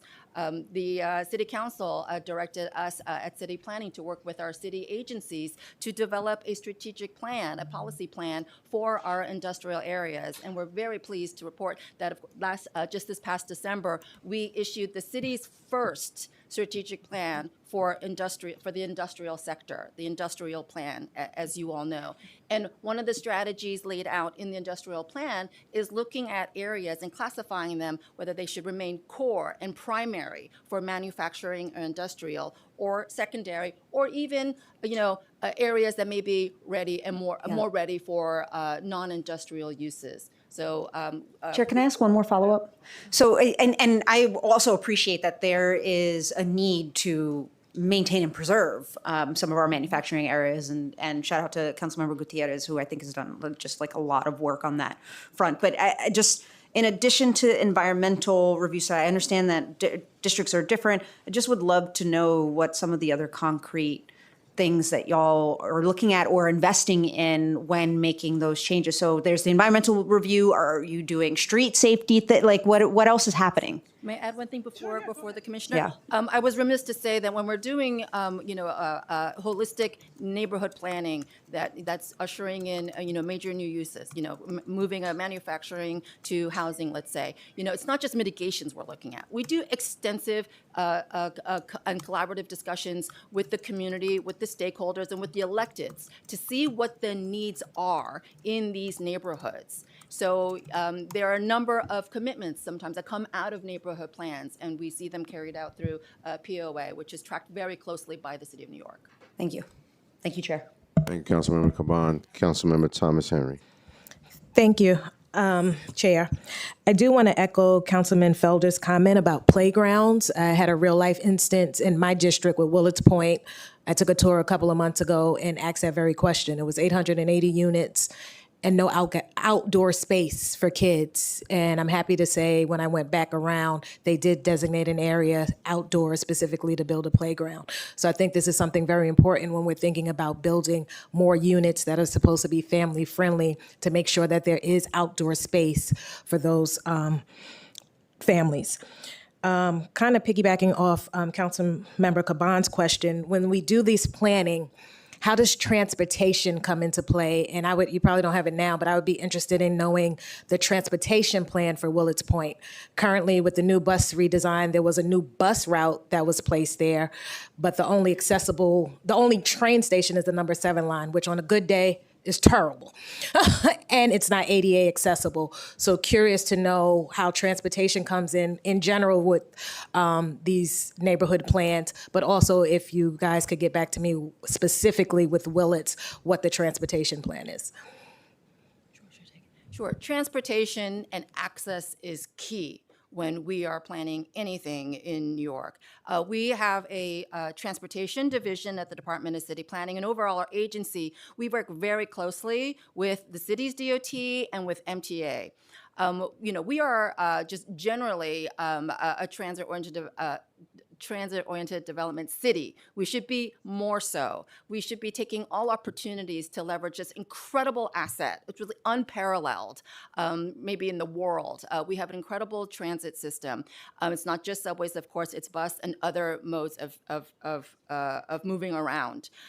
With every neighborhood plan, we make sure that there is good transit or improved transit so that we are maximizing we're leveraging transit and neighborhood planning to help each other. And who can I follow up with for the Willets Point plan exactly? Okay. My last question is, last year, a former JFK Hilton Hotel in Queens was converted to over 300 units of affordable housing. As hotels seem to become the preference to house individuals, is there a long-term plan to do more conversions like this into affordable permanent housing? We look to the property owners and operators. There's not a plan per se from our side to see more of those conversions. As someone who lives near airport, I would like it, and a lot of those hotels have been converted. So if that is something that land use could look at, that would be great. Thank you, Councilmember. I just wanted to touch on the racial equity reports. So under the leadership of Public Advocate Williams and then Committee Land Use Chair Salamanca, this council passed legislation requiring developers to conduct racial equity reports for large-scale developments. Chair, Commissioner, I know how important this is to you. A lot of times when we're doing these large rezonings, displacement is a word that tends to be put out there. Even when I'm thinking about my neighborhood planning, I don't want anyone to be displaced.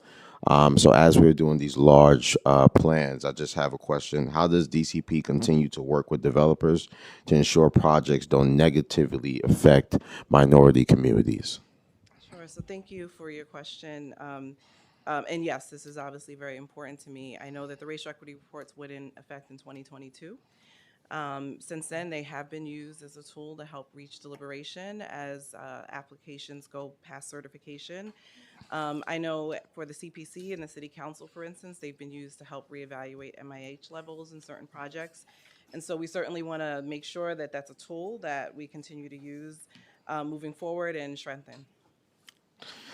Back to the housing strategy, as you guys are developing this, it's no secret housing projects face multi-year delays in receiving financial subsidies through HPD. Does DCP advocate for quicker closing on city-led development priorities, and if so, how do you do so?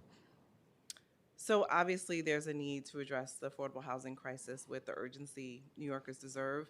I think on our end, right, we shared in this hearing some of the efforts that we have underway to at least help environmental review move along more quickly and some of the processes that we control. We're certainly, regularly in conversation with our colleagues at HPD too, to do whatever we can to support them as they work towards closing on projects. Okay. Because usually, typically, after we close out of our hearings, it's taken years for developers even to get the shovel in the floor. So I know where everyone's thinking about units we have to produce, but we also have to advocate for how long it takes for developers to actually build. So just wanted to put that out there on the record, Commissioner. And I know it's been mentioned, the Speed Task Force, right, that has been launched. And Yeah. so there are multiple agencies that Correct. roll in the affordable housing pipeline. Everyone's at the table to figure out how we can do this more quickly. Thank you. Fair housing framework. So Local Law 167 of 2023, the Fair Housing Framework, is for the first time requiring a citywide analysis of housing needs and housing production targets for each community district to be released in October of 2026. In what capacity has DCP worked alongside HPD on this plan so far? So I know the team at DCP has been hard at work, as well as our colleagues across the city, to develop such a comprehensive fair housing framework with, to your point, targets across districts. And so I can certainly, perhaps you could lend more on the collaboration with HPD. We work very closely with HPD on a number of things, and certainly on this framework. And this is, of course, a direct result of the City Council legislation, and we're really excited to use this framework to help us guide our work moving forward. Does DCP have an adequate budget line for this framework? Yes, and I would just add fair housing is not ancillary to the work, right? It's core business. And so staff across the organization will be part of shaping this work. Does DCP intend to use the community district targets as part of its evaluation of where to undertake neighborhood rezonings? I think that should inform the work that we do, absolutely. Part of the city's fair housing goals are to address the patterns of segregation, make sure that we're working to connect people to high opportunity communities, addressing displacement. All of that should inform how we pursue neighborhood rezonings and planning efforts. To piggyback off of Chair Caban, Chair Lewis wanted me to ask this specifically. Within her district, they are looking forward and moving forward with a neighborhood rezoning plan. But similar to my neighborhood rezoning, it's not receiving as much attention as possible from DCP. Can you please commit to moving forward with that attention and resources for the neighborhood plan in Councilmember Caban and Council Chair Lewis and Councilmember Joseph's district? So it is exciting to me that there are a number of council members who are looking to proactively plan for their community. Means you have a lot of work to do. Yes, and so as noted, obviously, just got here, certainly assessing where we will go, but happy to get out to everyone's district and really understand what the issues are so we can make sure to prioritize that in our early days. Thank you, Commissioner. I just have two more questions. This is from Councilmember Brooks Powers. She wanted me to ask these two questions on her behalf. As a part of the City of Yes for Housing Opportunity, DCP has begun approving accessory dwelling units by law. ADUs in the basements, cellars, or backyards are not permitted if they are located in coastal and inland flood areas. How is DCP coordinating with DEP to ensure that all new ADU construction is environmentally feasible and safe for residents and their neighborhoods? Sure, we can share more about the criteria. Sure. As I mentioned earlier, we have been hard at work promulgating very strict rules for safety of ADUs. And this is coming out of after the City of Yes legislation legalized ADUs. We have to make sure that all of these are safe. So we have worked very closely with the agencies moving forward. DOB and DEP are looking very carefully, DOB in particular, at the applications for each individual ADU. As DCP looks to support the city's effort to expand affordable housing, how is the agency considering transportation access or lack thereof as a factor in new zoning amendments?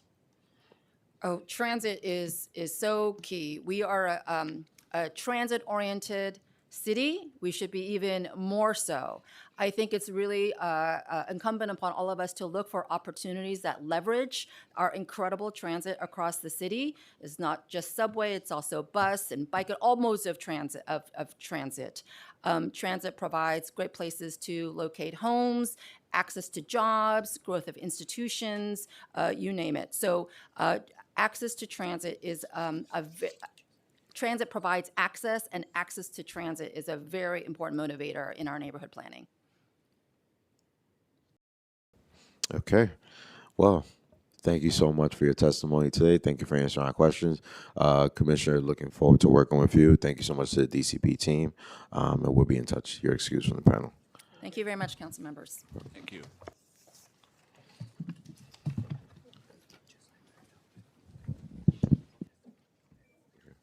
Okay, we're going to go to public testimony after we hear from LPC. So we're going to hear from Landmarks Preservation Commission first, and then we're going to go into public testimony.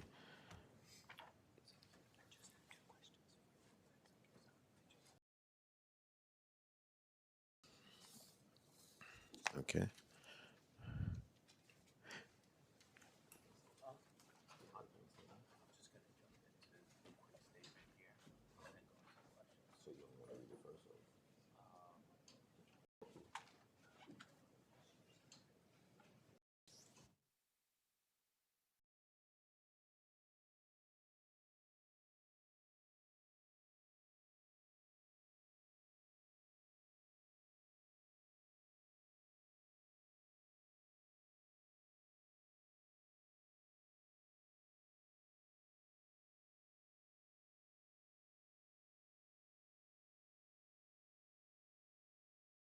Okay.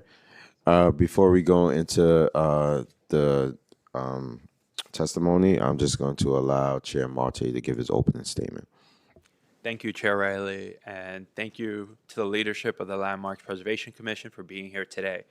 We are here today to discuss the preliminary financial plan for fiscal 2026 to 2030 preliminary plan, which includes a proposed fiscal 2027 budget of $8.1 million and a fiscal 2026 budget of $8.96 million for LPC, both which are unchanged from the November 2025 plan.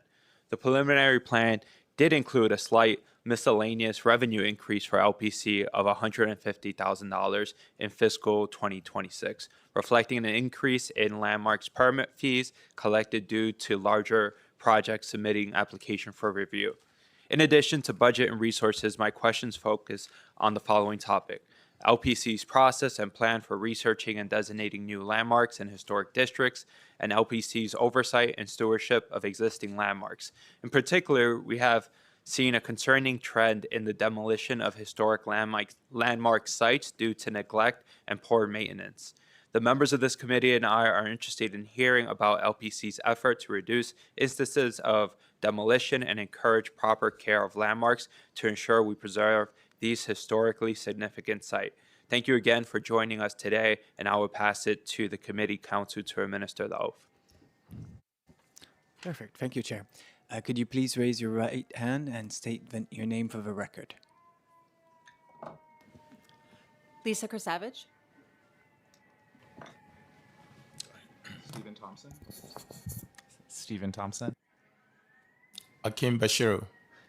Please keep your right hand raised. You swear to tell the truth and nothing but the truth in your testimony this morning and in your response to council member questions? I do. I do. I do. Thank you. You may begin. Okay, great. So thank you, Chair Riley and Chair Marte. Good afternoon to you and to members of the Committee on Land Use Subcommittee, or excuse me, the Council Committee on Land Use and the Subcommittee on Landmark Sightings and Dispositions. I'm Lisa Kersavage, Executive Director. I'm pleased to be here today to speak about the Landmarks Preservation Commission's fiscal year 2027 preliminary budget. I'm joined today by Akim Bashiru, our Director of Financial Management, and Stephen Thompson, Director of Community and Intergovernmental Affairs. The Commission's mission is to protect the significant architectural, historical, and cultural resources of our city. We do that by designating buildings and sites as landmarks and subsequently regulating changes to them. The preservation of historic resources supports communities, fosters economic development, and contributes to the vitality of New York City. To date, the Commission has designated and regulates more than 38,500 buildings and sites throughout the 5 boroughs, and the agency issues about 12,000 work permits annually. Since we last testified on our agency's budget, LPC has continued advancements in our efforts to make city government work for New Yorkers by increasing the efficiency, transparency, and accessibility of our permitting process, designating significant historic resources across the city, and prioritizing those buildings and districts that reflect the city's diversity and tell the story of all New Yorkers, and educating property owners about permitting processes and grant opportunities. I will begin our testimony today giving a brief overview of LPC's budget and how resources are allocated. LPC's preliminary budget for fiscal year 2027 is $8.15 million, which consists of $7.45 million in city funds and nearly $700,000 in federal community development block grant funds. LPC is fundamentally an agency of professionals. Almost 90% of the preliminary budget of $7.3 million is allocated to personnel services, and only 10%, about $865,000, is allocated to other than personnel services. Our budget supports the agency's 5 departments, including the Research Department, responsible for evaluating and advancing properties for designation, the Preservation Department, which reviews permit applications for work on designated properties, the Enforcement Department, which investigates complaints of potential violations and helps owners correct noncompliances, and the Archaeology and Environmental Review Departments, which assist city, state, and federal agencies in their environmental review processes. The agency's total headcount in fiscal year 2027 preliminary budget is 78 full-time staff. We also have 5 part-time staff. Of the CDBG funding, about 82% is allocated to personnel services, supporting critical community development-related functions such as survey, environmental review, archaeology, community outreach, and education, while 18%, or approximately $115,000, is allocated for our historic preservation grant program for low-income homeowners and not-for-profit organizations. I will now discuss the work of the Commission these resources support. Research and designations. LPC is committed to equitable representation and designations with a focus on communities and neighborhoods that have been less represented by landmark designation, and we work closely with agencies like the Department of City Planning to find opportunities for designation in areas of growth and development citywide. In fiscal year 2026 to date, LPC has designated 5 new individual landmarks and 2 historic districts for a total of 433 buildings. The 2 new districts are in Flatbush, Brooklyn, Beverly Square West Historic District, and Ditmas Park West Historic District, comprising a total of 427 buildings. These 2 districts of distinctive freestanding houses contain some of the finest residential streetscapes in this part of Brooklyn.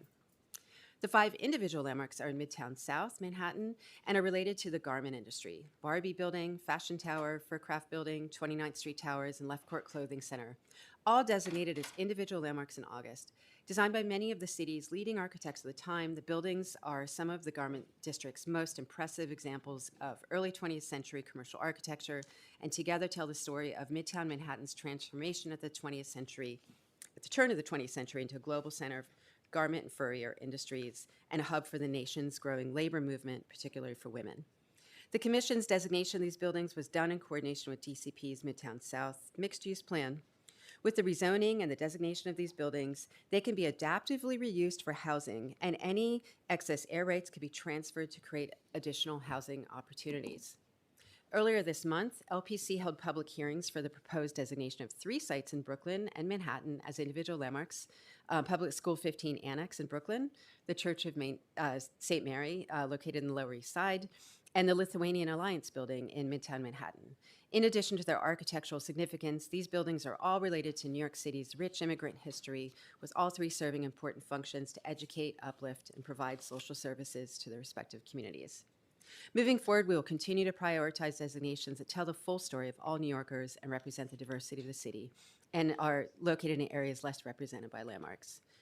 I will now turn to our preservation and permitting operations. It is a top priority for LPC to support property owners of designated landmark buildings and to ensure an efficient, transparent, and accessible process for applicants. Our job is not to prevent change, but to manage it so that we can ensure these significant buildings and sites are protected and also remain vital. LPC's Preservation Department is the regulatory arm of the Commission and is the largest department within the agency. Our staff are professionally trained preservationists who work with property and business owners to help them obtain approval for work that meets their needs and is sensitive to the historic building and context. Each year, approximately 94 to 97% of permits are issued by staff pursuant to the Commission's rules. The remaining 3 to 6% of the applications are reviewed by the full Commission. LPC staff works closely with property owners to ensure they understand the criteria and review process and to help them put together a complete application and presentation.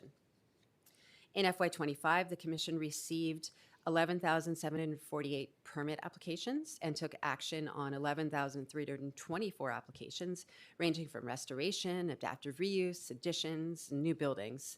As of March 1st, we have received about 7,600 applications and are roughly on track to match the FY25 total. The projects approved by the Commission not only preserve historic buildings, but also help create new housing, support New York City's iconic cultural institutions, and help drive economic growth across all 5 boroughs. 2 years ago, LPC launched the agency's online application portal, Portico. Designed with New York City's small property owners in mind, Portico has had a transformative effect on LPC's permit application process, making it easier and faster for applicants to obtain permits to perform work on their designated properties. Since its launch, Portico has driven significant improvements in the efficiency of LPC's permitting process, with a 30% reduction in the average time it takes the agency to issue the 3 most common types of staff-level permits, and a 36% increase in the number of applications received and reviewed through LPC's expedited services, including the agency's Business Express service. A December 2025 report from the New York Comptroller's Office highlighted these gains, finding that Portico has increased both the efficiency and transparency of LPC's permitting process. LPC works hard to make our application process easy to understand and accessible. In the last year, we updated our permit guidebook, which helps applicants file complete applications so the agency can more quickly issue permits. The update incorporated newly adopted rules that allow for staff-level review of certain applications. Work to adopt new rules is ongoing because it allows a faster and more streamlined review of some applications, which allows the agency to be more responsive to property owners.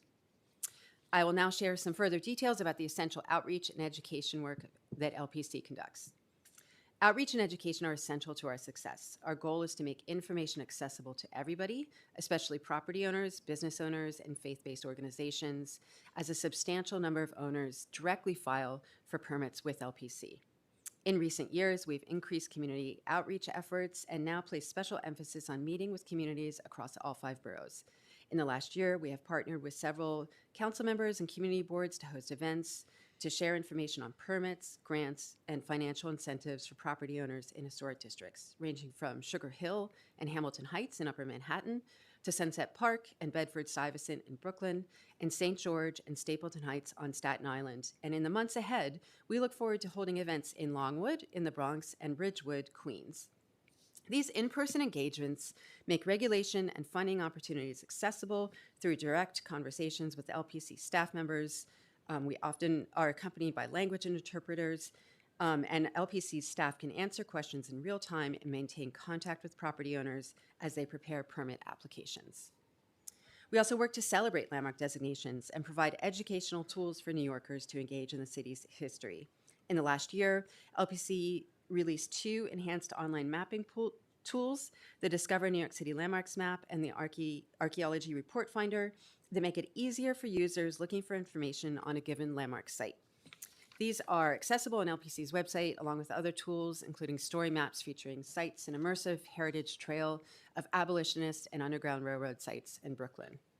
Before I conclude, I want to return to the Historic Preservation Grant Program, a modest federally funded program targeted for low and moderate income homeowners and not-for-profit organizations to help restore or repair the facades of their landmark buildings.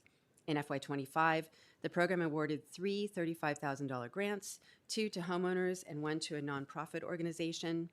Homeowner grants supported restoration work at the properties in Crown Heights North Historic District in Brooklyn and the Cambria Heights Historic District in Queens, including brownstone and stoop repairs, window replacement, and lead paint remediation. The nonprofit grants supported roof replacement at the office building at Frederick Douglass Memorial Park, an individual landmark on Staten Island.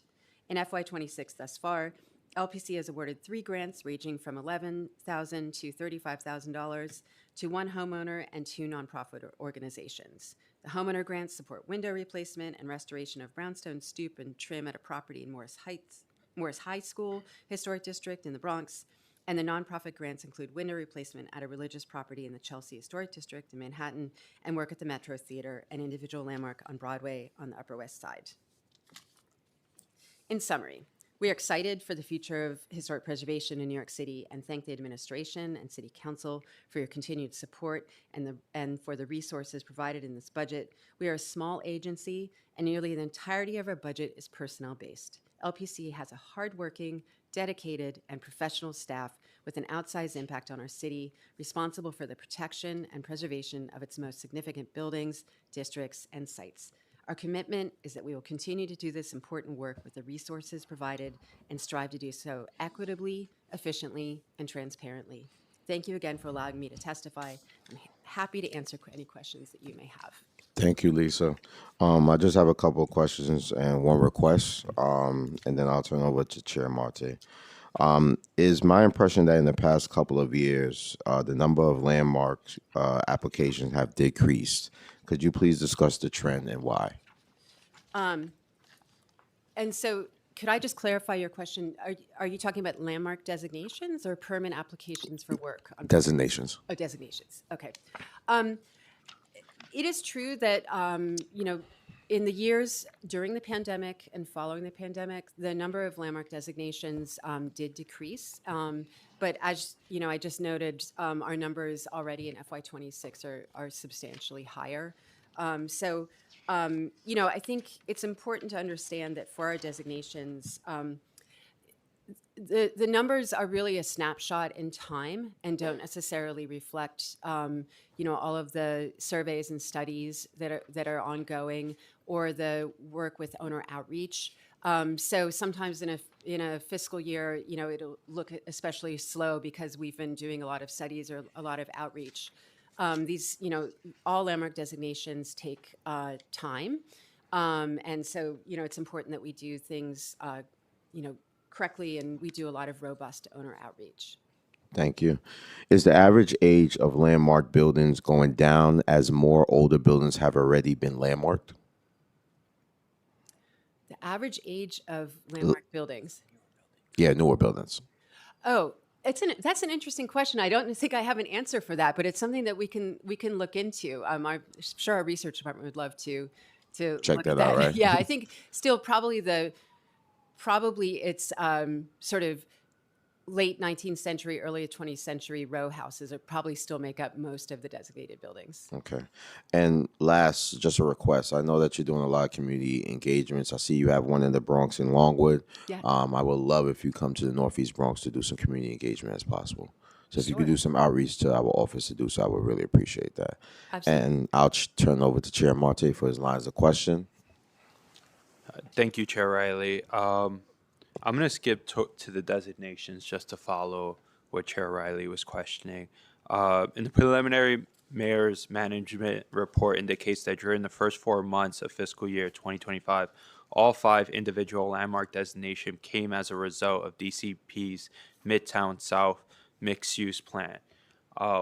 Why in 2025 was there only 1 designation outside of this rezoning plan? And why are so few landmarks being designated independently of rezoning plans? Right. Well, actually, the Midtown South buildings were designated in FY26, actually. And we were very happy to work with city planning on that. As I noted, when there's a neighborhood rezoning plan and there are preservation opportunities, we do try and work with DCP on that. And so, we had been working with them throughout that process. The last year, the buildings that were designated, it was admittedly a lower number, and that included the Whitney building interior, the Jacob Day residence, which is a very important abolition site, and the Modulator building interior. So those were the 4 designations of FY25. So thus far in FY26, we've done the 5 Midtown South buildings and then 2 historic districts in Brooklyn. And then we have 3 calendared buildings. Thank you. One thing you mentioned to the chair was that you can't look at these in a moment of time. You have to look at them at a wider scope. Since 2020, an average of 5.5 individual landmarks has been designated per year, compared to 20.7 for the previous 5 years. Can you explain the downturn in designations? Yeah, I do think that, 2020, with the pandemic and then coming out of the pandemic, I think we were really focused on making sure that our agency was addressing critical needs related to our, permitting and helping the city with recovery. So I think it's not surprising that we were designating fewer buildings at that time. But our research staff was focused on surveys. They've been doing a lot of analysis. We're working on a big technology project. So there's a lot of work that goes into the identification of historic resources that builds the foundation for future designation. So our focus during that very difficult and dark time in New York City was really on building that foundation.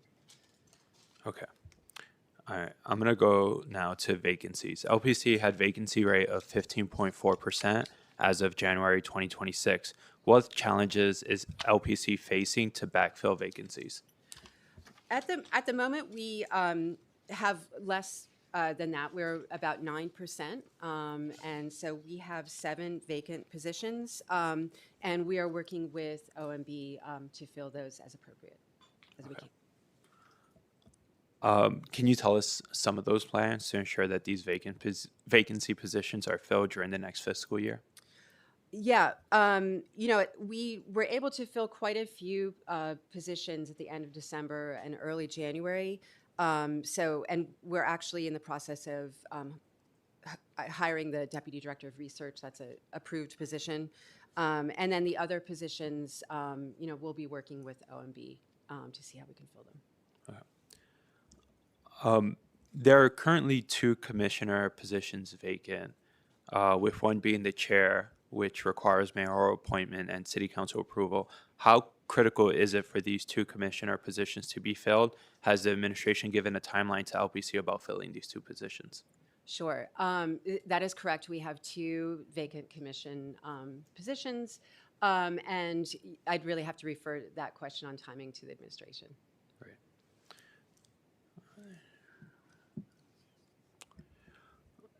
LPC had no changes to their budget in the fiscal 2027 preliminary plan. Are there any additional resources or operational changes that could help LPC to address its vacancy rate? I believe we have the resources in place that we need, to address those vacancies and make sure that we are able to do our critical services. Yeah. In the past, LPC was targeted for vacancy reductions to find savings. What positions has historically been targeted for those vacancy reductions, and are there vacancies in those positions now?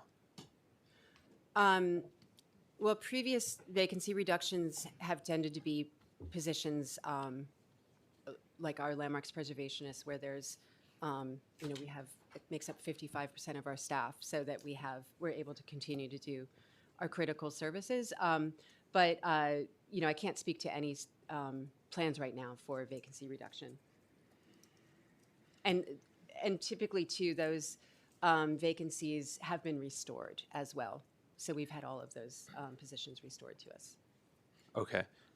We know that there's been a chief saving officer in every agency. Can you share any findings from the chief saving officer now that their proposal has been submitted? Sure, that proposal was submitted on Friday, and since it's still under review with OMB and City Hall, you know, I think it's premature for us to share any, you know, findings on that, but, you know, with time that will be shared. Is there a timeline for when the public will have more information on those findings? I don't have that information. Does LPC still have the 2-for-1 hiring restriction in place first imposed by the previous Adams administration? That has been changed recently, and so the LPC will have the ability to hire up to our revised budgeted headcount. Okay, cool. I'm going to move towards violation and complaints. Okay. According to LPC's data, since 2014, there are 2,383 violations that are still active. That is 43% of all violations issued over this time, some issues over 10 years ago. Can you explain the status of these violations and why so many remain active? Sure. And, you know, I just want to preface this by saying that our enforcement department is really focused on compliance and not necessarily taking, you know, issuing penalties. So we really are trying to work, you know, very closely with property owners on, you know, addressing the violation. So because of that, because our focus is on compliance, you know, we have many steps we take before we say issue a penalty, and that, you know, is kind of staff intensive and takes longer. And I will also note, we did look into that, the 43%. I think it's actually lower than that, but I think, you know, when you look at recent years, like in FY26, we have 90% of our violations are open because we're still working with the property owners. So when you go back in time, the percentage reduces dramatically. But in more recent years, we have more open violations because we're still working with those property owners. Yeah. But we spend a lot of time really working with homeowners, property owners to find a resolution.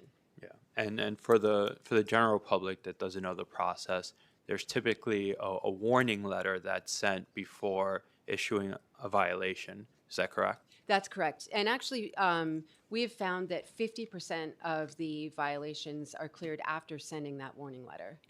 Yeah, and I think one of the issues that I really want to concentrate on is that last year we saw 790 complaints, less than that of which have received a warning letter. Can you explain the rise in complaints and why the majority of them result in no enforcement or at least not being issued a warning letter? Sure. You know, the number of complaints has gone up, and you know, it's another thing that during the pandemic, the number of complaints dropped quite a bit. And they've been climbing upward. And I think that probably says something about just generally the economy of the city and work being done on buildings.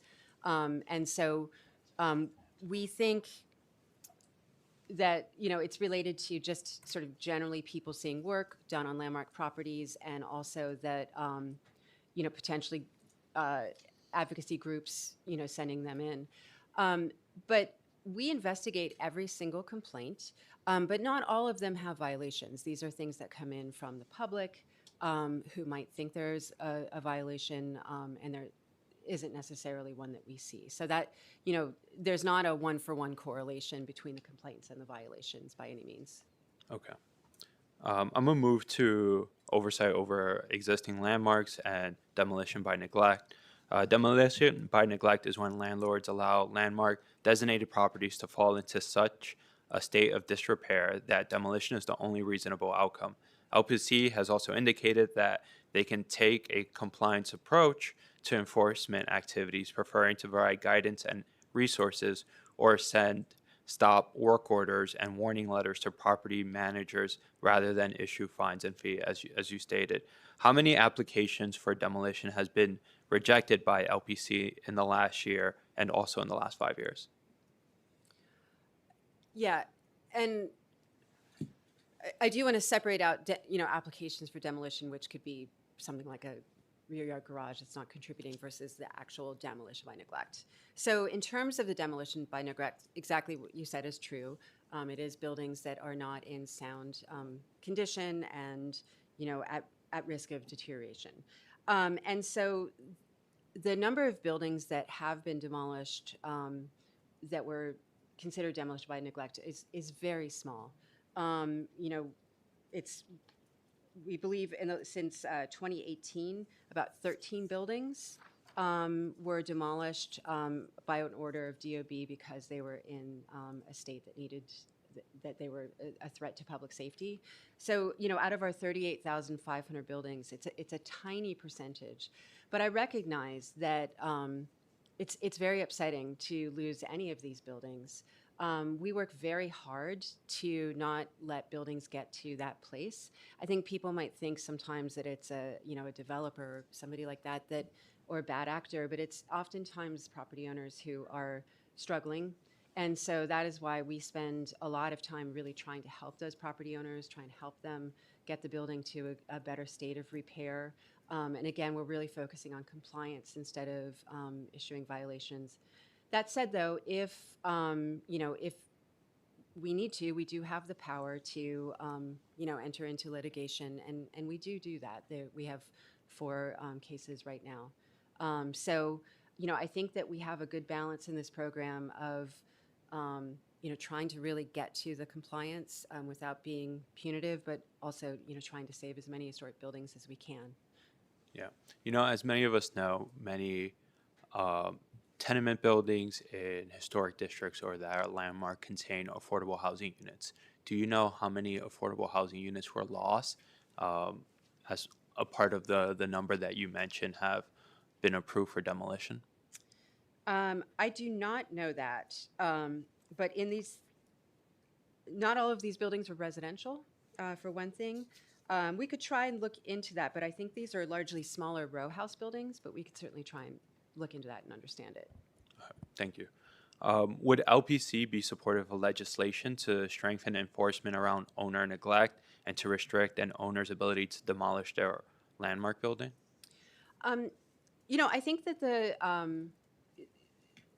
the system that we have and the legislation that we have is sufficient.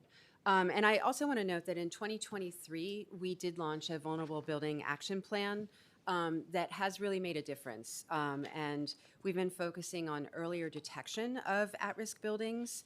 And we do that through having DOB share more information with us. But also we've been really focusing on outreach to community groups, to elected officials, so that if people see that a building may be deteriorating, that they let us know and we can start monitoring it. So I think these changes to, not necessarily to, any laws, but to how we practice have really made a big difference. Great. Those are my questions for right now. I'm going to kick it back to the chair. All right. Just want to state for the record, we've been joined by Councilmember Banks. Councilmember Banks, you can ask your question. Thank you, Chair. First of all, thanks again.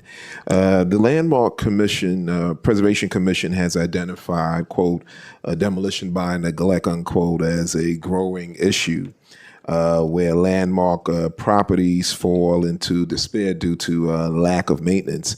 Given that the agency is operating with a vacancy rate of over 15% and a largely flat budget, how is the FY27 preliminary budget strengthening enforcement capacity to address this issue?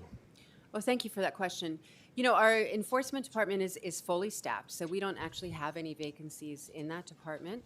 And I don't think that we're necessarily seeing more demolition by neglect. I know that it's every time it happens, it's very upsetting. But right now in FY26, Right. we haven't seen any. We are undertaking some litigation for some properties, but I think that if we continue to, keep our department staffed and continue to work with our vulnerable building action plan, I think that we can address this important issue. Thank you for that information. Also, how is the commission using its current resources to intervene earlier, whether through enforcement actions or facilitating responsible ownership transitions to prevent the loss of historically significant buildings?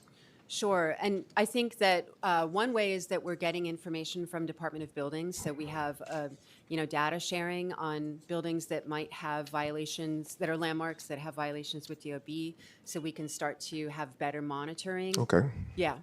And while there's been an increase in landmark designations recently, how is the current budget supporting the continuation and the expansion of that work, particularly in communities that have historically been underrepresented in the landmark designations? Sure. And, designating in places that have been less represented by Right. landmarks is really important to us. Our research department is, we don't have a high rate of vacancy there now. We're working on hiring a deputy director of research. And, I think that we've been undertaking a lot of studies that will enable us to, pursue landmark designations moving forward. Thank you for your response on that. And my last question is actually deals with NYCHA. I want to know, are all NYCHA buildings, are they landmarked? I believe And- that there's only actually 2 NYCHA buildings or complexes that are landmark, but we can get back to you. There's a number that are on the National Register of Historic Right. Places, and they're, that enables them to take advantage of federal tax credits. But Have there been any recent, or have there been any recent, or over the history, has there been any submittal for landmarking applications for NYCHA buildings that you know of? well, we don't have applications for landmarks, but we do have requests for Well, evaluation. requests then, yeah. And I believe that there's been some over the years, and we could certainly pull that information together and share that with you. Okay, we'd love to know the status of those applications, whether accepted or rejected. Thank you. Thank you, Chair. Thank you, Councilmember. Just a few more questions. Has LPC reviewed any proposals for ADUs since City of Yes zoning for housing opportunity came into effect in late 2024? We don't believe that we have had an application for an ADU proper. We have, lots of multifamily buildings and outbuildings that we regulate. But we are excited by the opportunity with ADUs. We are planning to release guidance and maps that are very specific to landmarks issues to try and encourage people to build them. So we're excited to get applications. Is there a different type of approach for ADUs in historic districts that you guys are creating a plan for? Well, I would note that there's 3 types of ADUs that are allowed in historic districts. New buildings are the one type that are exempt in historic districts, but we think there's a real growth opportunity with the ancillary structures to be converted to ADUs, and also attic and basement ADUs are allowed. What kind of public engagement do you undertake when determining boundaries for new historic districts? So when we identify a historic district, we do quite a bit of outreach. So we typically will start with a public meeting where we invite everybody that's in the proposed historic district. And sometimes we have 1, 2, or 3 meetings, depending on the amount of interest and questions. And then we very frequently do one-on-one meetings with property owners as well to understand if they have concerns or if they have work underway. That kind of outreach is incredibly important to LPC. How is your plan affected when community members want a larger area designated, opposed to what you initially proposed to them? Well, it's very important that we make merit-based decisions. So when our research department draws boundaries for historic districts, it's really based on the merit of the buildings. And that's kind of a hard thing sometimes to explain, or for people who would like to be in a historic district. So we work hard to explain our findings, but it can be disappointing to people, I recognize. Thank you, and we thank you for your work. There being no more questions for this panel is excused. Thank you so much. We're going to transition into public testimony. First, we're going to begin with those who are here with us. I'm going to call up, and excuse me if I butcher your name. You could correct me when you come up. Miguela Crator, Loga Faris, Andrea Goldwyn, and Sharon Frey Stater. Being we have 3 seats, it's just 3. Yeah.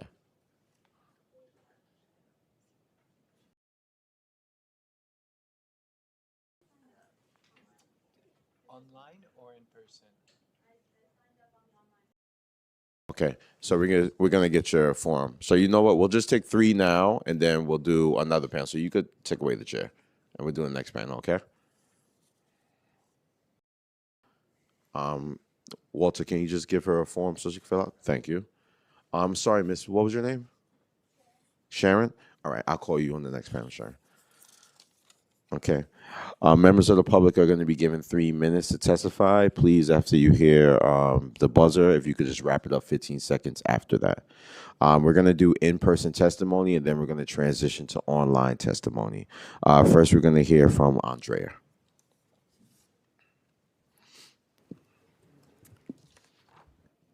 Okay. Good day, Chair Riley, council members. I'm Andrea Goldwyn, speaking on behalf of the New York Landmarks Conservancy. The Conservancy is a 53-year-old organization dedicated to preserving, revitalizing, and reusing New York's historic buildings and neighborhoods. We want to ensure that New York's rich diversity of architecture continues to enhance the city, creating jobs, housing New Yorkers, encouraging sustainability, and welcoming visitors from around the world. We were founded to support the people who own and use buildings that fall under the purview of the Landmarks Commission. Our financial and preservation service programs have worked with many thousands of New Yorkers across the 5 boroughs who are living and working in these historic properties. And this gives us a particular interest in the budget and long-term plans for the Commission. We're glad to see that in an era of fiscal restraint, the personnel budget is set to remain level. And we look forward to the appointment of at least one position, the chair. The staff and acting chair continue to keep the agency and the commission running smoothly, but keeping this position vacant is not viable for the long term. The commission staff completes an extraordinary workload every year. They process and complete over 10,000 permit applications. The new application portal, Portico, has increased efficiency for the agency and transparency for teams working on building projects. We appreciate LPC's outreach efforts and have been glad to participate in meetings with constituents. Regarding designations, as noted, over the past several years, the numbers have decreased, but there are still many buildings and neighborhoods that merit designation for architectural, cultural, and historic significance, and designations remain popular with many residents. On the issue of historic districts, you might hear that they are preventing new housing or that there needs to be a moratorium on designations. Please note that across the city, historic districts encompass about 5% of land and lots. Many are in the densest neighborhoods, and designation helps limit the demolition of existing affordable housing. There are, of course, many, many reasons why housing is so expensive in New York, but historic districts are a small factor in that discussion. I have an attached map, which you have, which illustrates that point. Historic districts have proven to be a remarkable success for the city, revitalizing neighborhoods, protecting homes, fighting climate change, and celebrating New York's whole story. Preservation is also a strong economic engine, creating jobs and encouraging heritage tourism. And again, this is all accomplished in under 5% of buildings and building lot area. We hope that going forward, LPC will be able to increase designations to accomplish all of these goals. Thank you for the opportunity to present the Conservancy's views.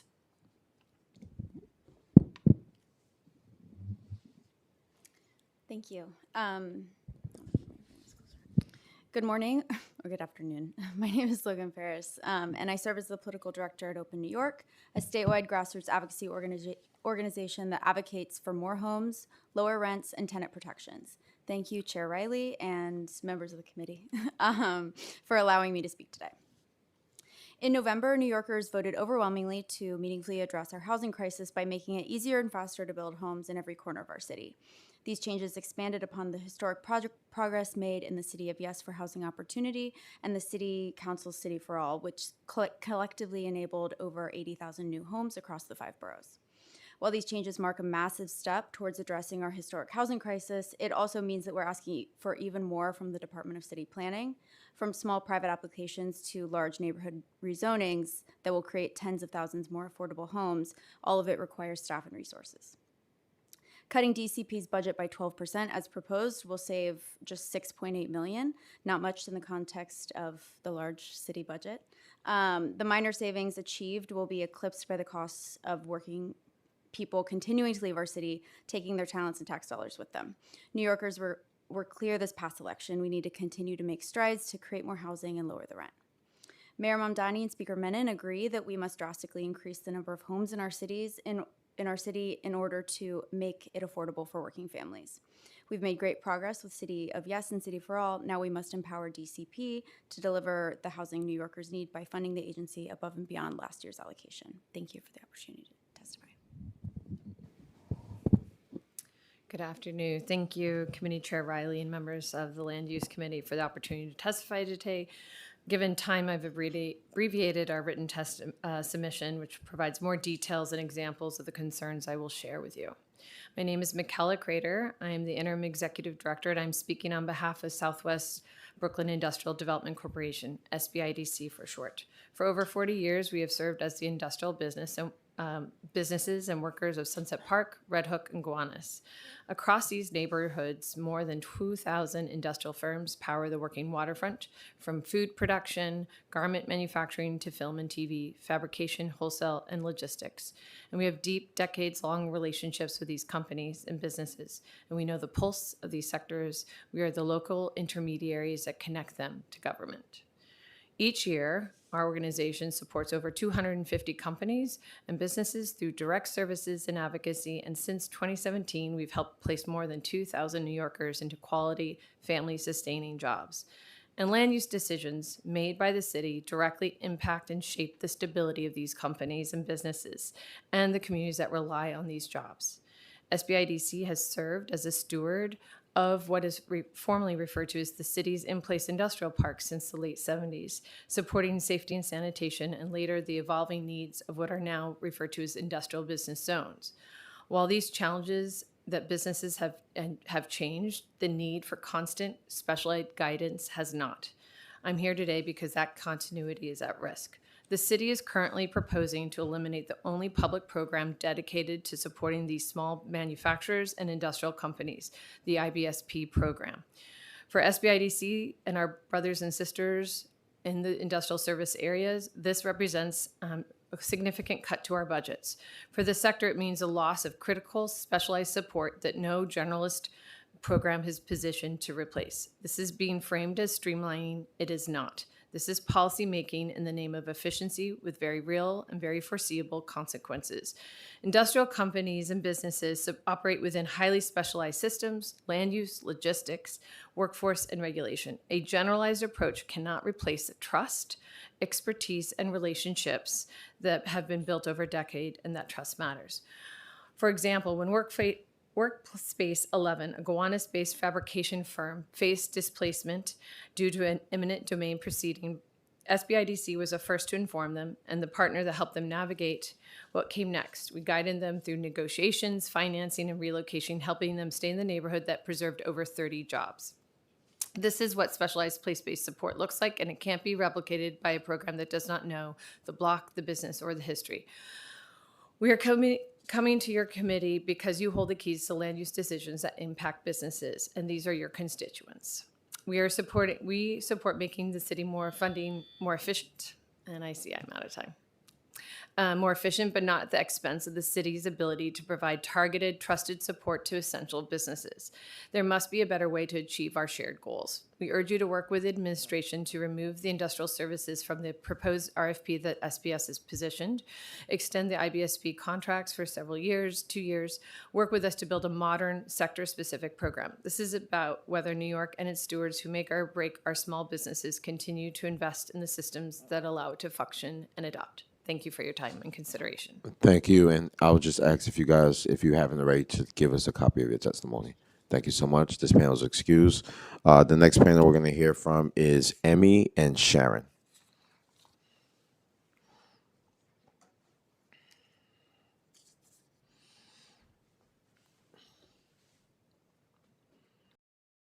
We'll begin first with Sharon, followed by Emmy.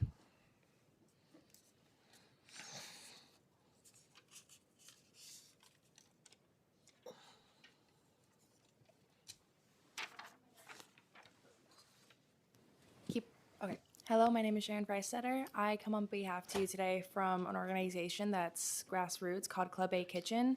We operate in a unofficial city garden called Bushwick City Farms. It is on 23 Lewis Street or 354 Stockton Street. We have been using donations from the community members to bring food to the neighborhoods for the past 5 years, every Wednesday and Saturday, rain or shine, without fail. We have never missed a day. So the community garden has recently been rezoned from a residential space to a commercial space, which has increased taxes on the landowner. It's a class 4 commercial space, and it has increased taxes on the landowner. So he is no longer letting us use the space for free to have our garden where we have trees growing and plants growing, and the space that we have been hosting a community distribution center for the past 5 years. And right now we are at risk of losing the space, a space that we have been trying to work with the New York City's government to turn into an official Green Thumb space for the past few years, since 2017.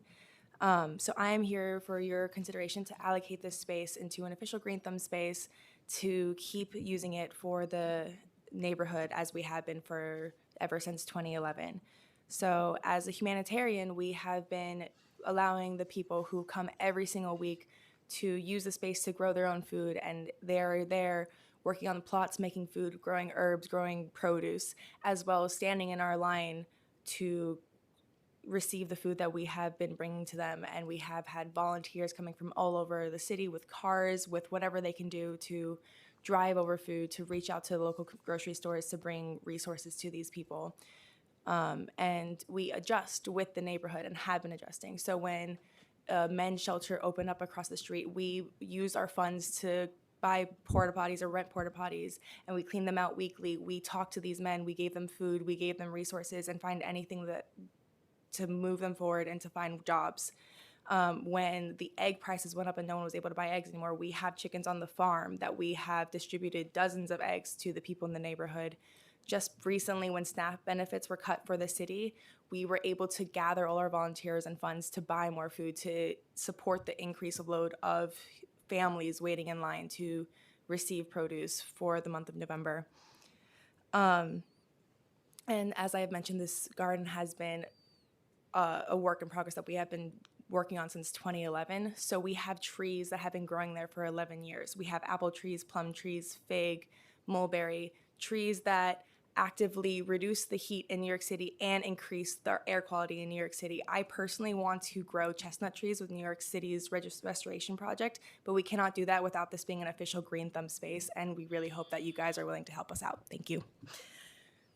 Thank you, Sharon. Emmy? Hi, I'm here today as a member of the community who has been lucky enough to be touched by the work of Bushwick City Farm. This cherished green space located just down the road from Councilmember Osei in the heart of Brooklyn is at risk of imminent destruction if the city does not act. There are many supporters for the farm today here in person, online, and in the Parks Committee. Bushwick City Farm has been a vital community resource for years, 15 years to be exact, put at risk by rising taxes, rezoning, and the recent reclassification of this space as a tax Class 4 commercial property. The garden is asking the city to acquire the property and turn it into a proper green thumb garden instead of pawning it off to the highest real estate bidder.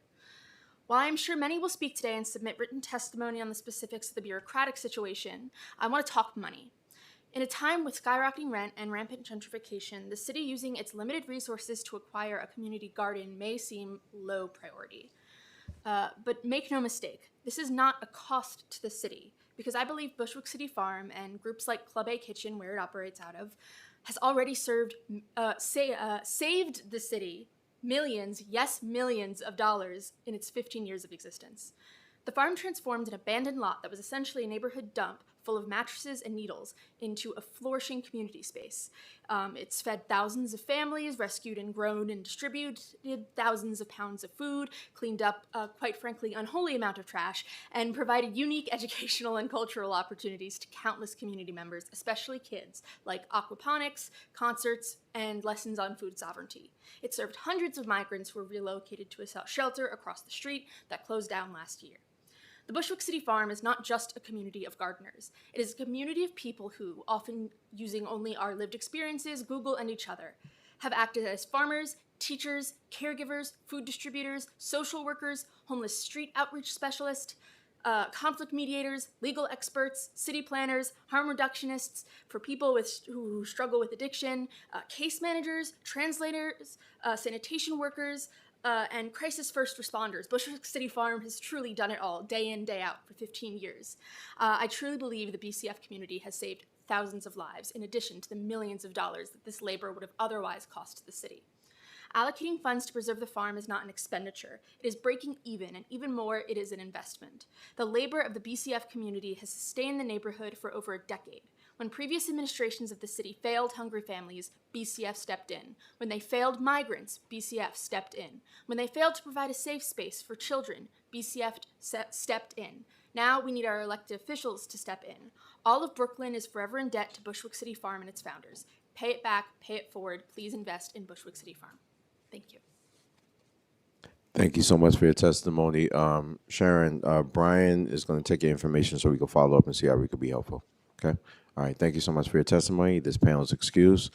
We're going to transition into online testimony. We just have two people signed up online. If you are online and would like to testify, please use the raise hand function and we will promote you up. We're going to begin the first panel, or the only panel we have, with Letitia Duller and Marissa McLeika. We'll begin first with Letitia Duller. Online testimony, you'll be given 2 minutes to testify. After you hear the buzzer, please give 15 seconds to wrap it up. Letitia, you may begin.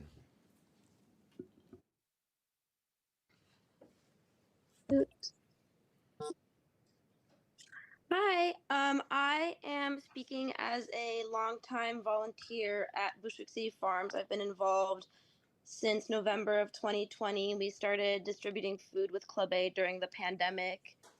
And yeah, it was a time where a lot of people needed resources, needed help, and we were able to kind of step up and feed the entire community. The garden has been active for 15 years and has just provided the neighborhood with countless resources, countless everything. Yeah, when an asylum seeker shelter opened up right across from the farm, and all of these guys were kind of bussed in to New York, yeah, we kind of immediately mobilized and were able to provide them with food, with meals. There was a long period during which the shelter didn't have any running water, and it was hundreds of men. And we were able to get a shower bus to come in. We were able to have the guys do their laundry and use the bathroom at the farm, which is, this tiny community space. We were able to have French speakers and Arabic speakers mobilized to, to provide translation services and just help these guys with their paperwork, because they were not really being offered these resources, or the city was overwhelmed. And so that is just an example of how Bushwick City Farms, and similar spaces like this really step up and kind of pick up where the city is failing. And we do so, without getting paid and without asking for anything in return. but now we are at risk of losing the whole space, which would genuinely, oh, no, which genuinely would be so devastating to the neighborhood. And like I know asylum seekers who were in that shelter, and and now have their own apartments, and they come all the way from the Bronx just Your to time get has a spot expired. because, sorry. Thank you so much. Letitia, you can start wrapping up in 15 seconds. Oh, okay. Yeah, and just this space is completely invaluable, and it would be it would be devastating to lose this space, and we're asking for the city to help us in any way that they can. Thank you so much. Next, we're going to hear from Marissa. Marissa, if you can hear me, please unmute and you may begin. Hi, thank you. Yeah, my name is Marissa Metelica. I am a longtime volunteer at Bushwick City Farm as well.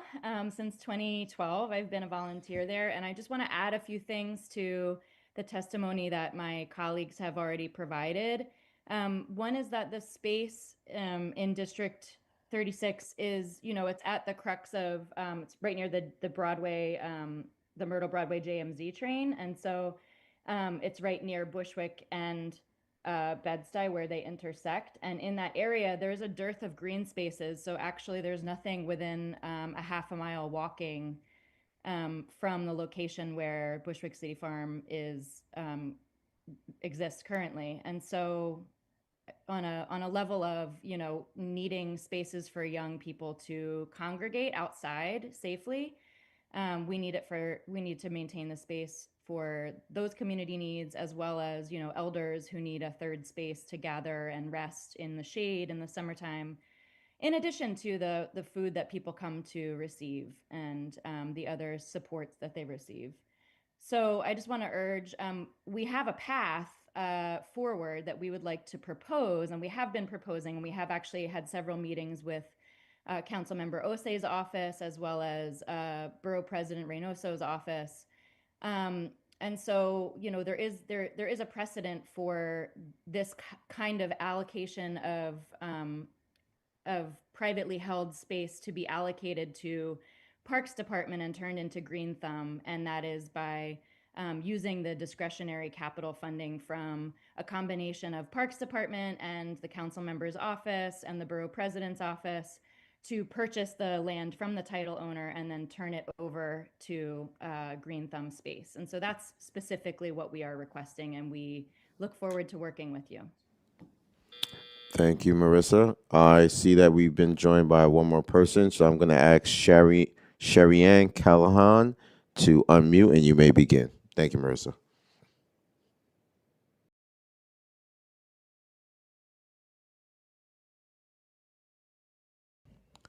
Sherry-Ann, if you can hear me, please unmute.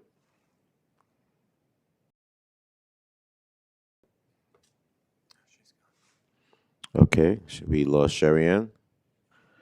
We're going to stand at ease for 20 seconds to see if there's anyone else that wants to testify.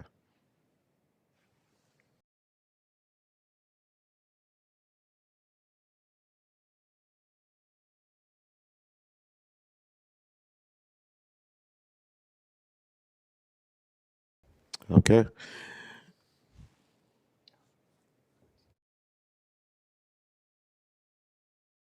Okay. All right. There being no one else signed to testify, this hearing is closed. I would like to thank Council, Sergeant at Arms, the Land Use Division, and my colleagues of government for being here today, and especially our Finance Division as well. Thank you to everyone that signed up to testify.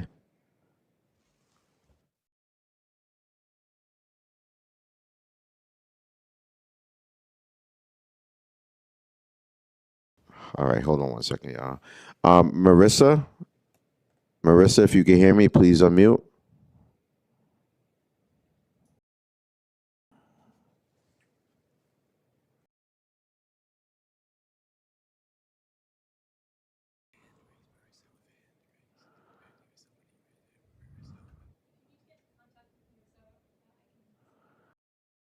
I think she has her hand raised. There's two Marissas online, so I'm not sure if there's someone that's trying to testify under another. Hey, I have my hand up. My name is Tyler Mann. Tyler? Okay, Yes. Tyler, go ahead. Nice. Thank you very much. I am also calling to advocate for Brooklyn City Farms. I'm a Brooklyn resident. I'm a native New Yorker. And this garden has existed for like 15 years. Brooklyn is, as people who are here know, a lot of this, borough is a food desert. A lot of this borough is a green space desert. Like Marissa said, there's no green space, there's no safe places for kids. And even this garden, it used to be a dump, it used to be a danger to the community. It used to be dangerous, and the neighborhood got together and turned it into somewhere where it was safe for kids, and it turned up in a space where kids in the neighborhood grew up there. And thousands of people have depended on the space for free food and access to nature and a community hub and a safe third space. And now this space that so many people depend on is at risk of being completely lost. And yeah, the city needs to help protect this space for the community. There's not enough spaces like this for anybody. And the garden has been advocating to permanentize this space since 2017, so almost a decade now. They've been working with the city to try to permanentize it and protect it from the neighborhood. So I'm just calling to advocate for that process, and I'm really urging my local government to work with this garden, to work with Bushwick City Farms, and to protect this space. It's a really, really essential green third space. We need more. So thank you. Okay. We have a phone number that ended with 4346. If you could hear me, the phone number ending with 4346, please unmute by pressing *6.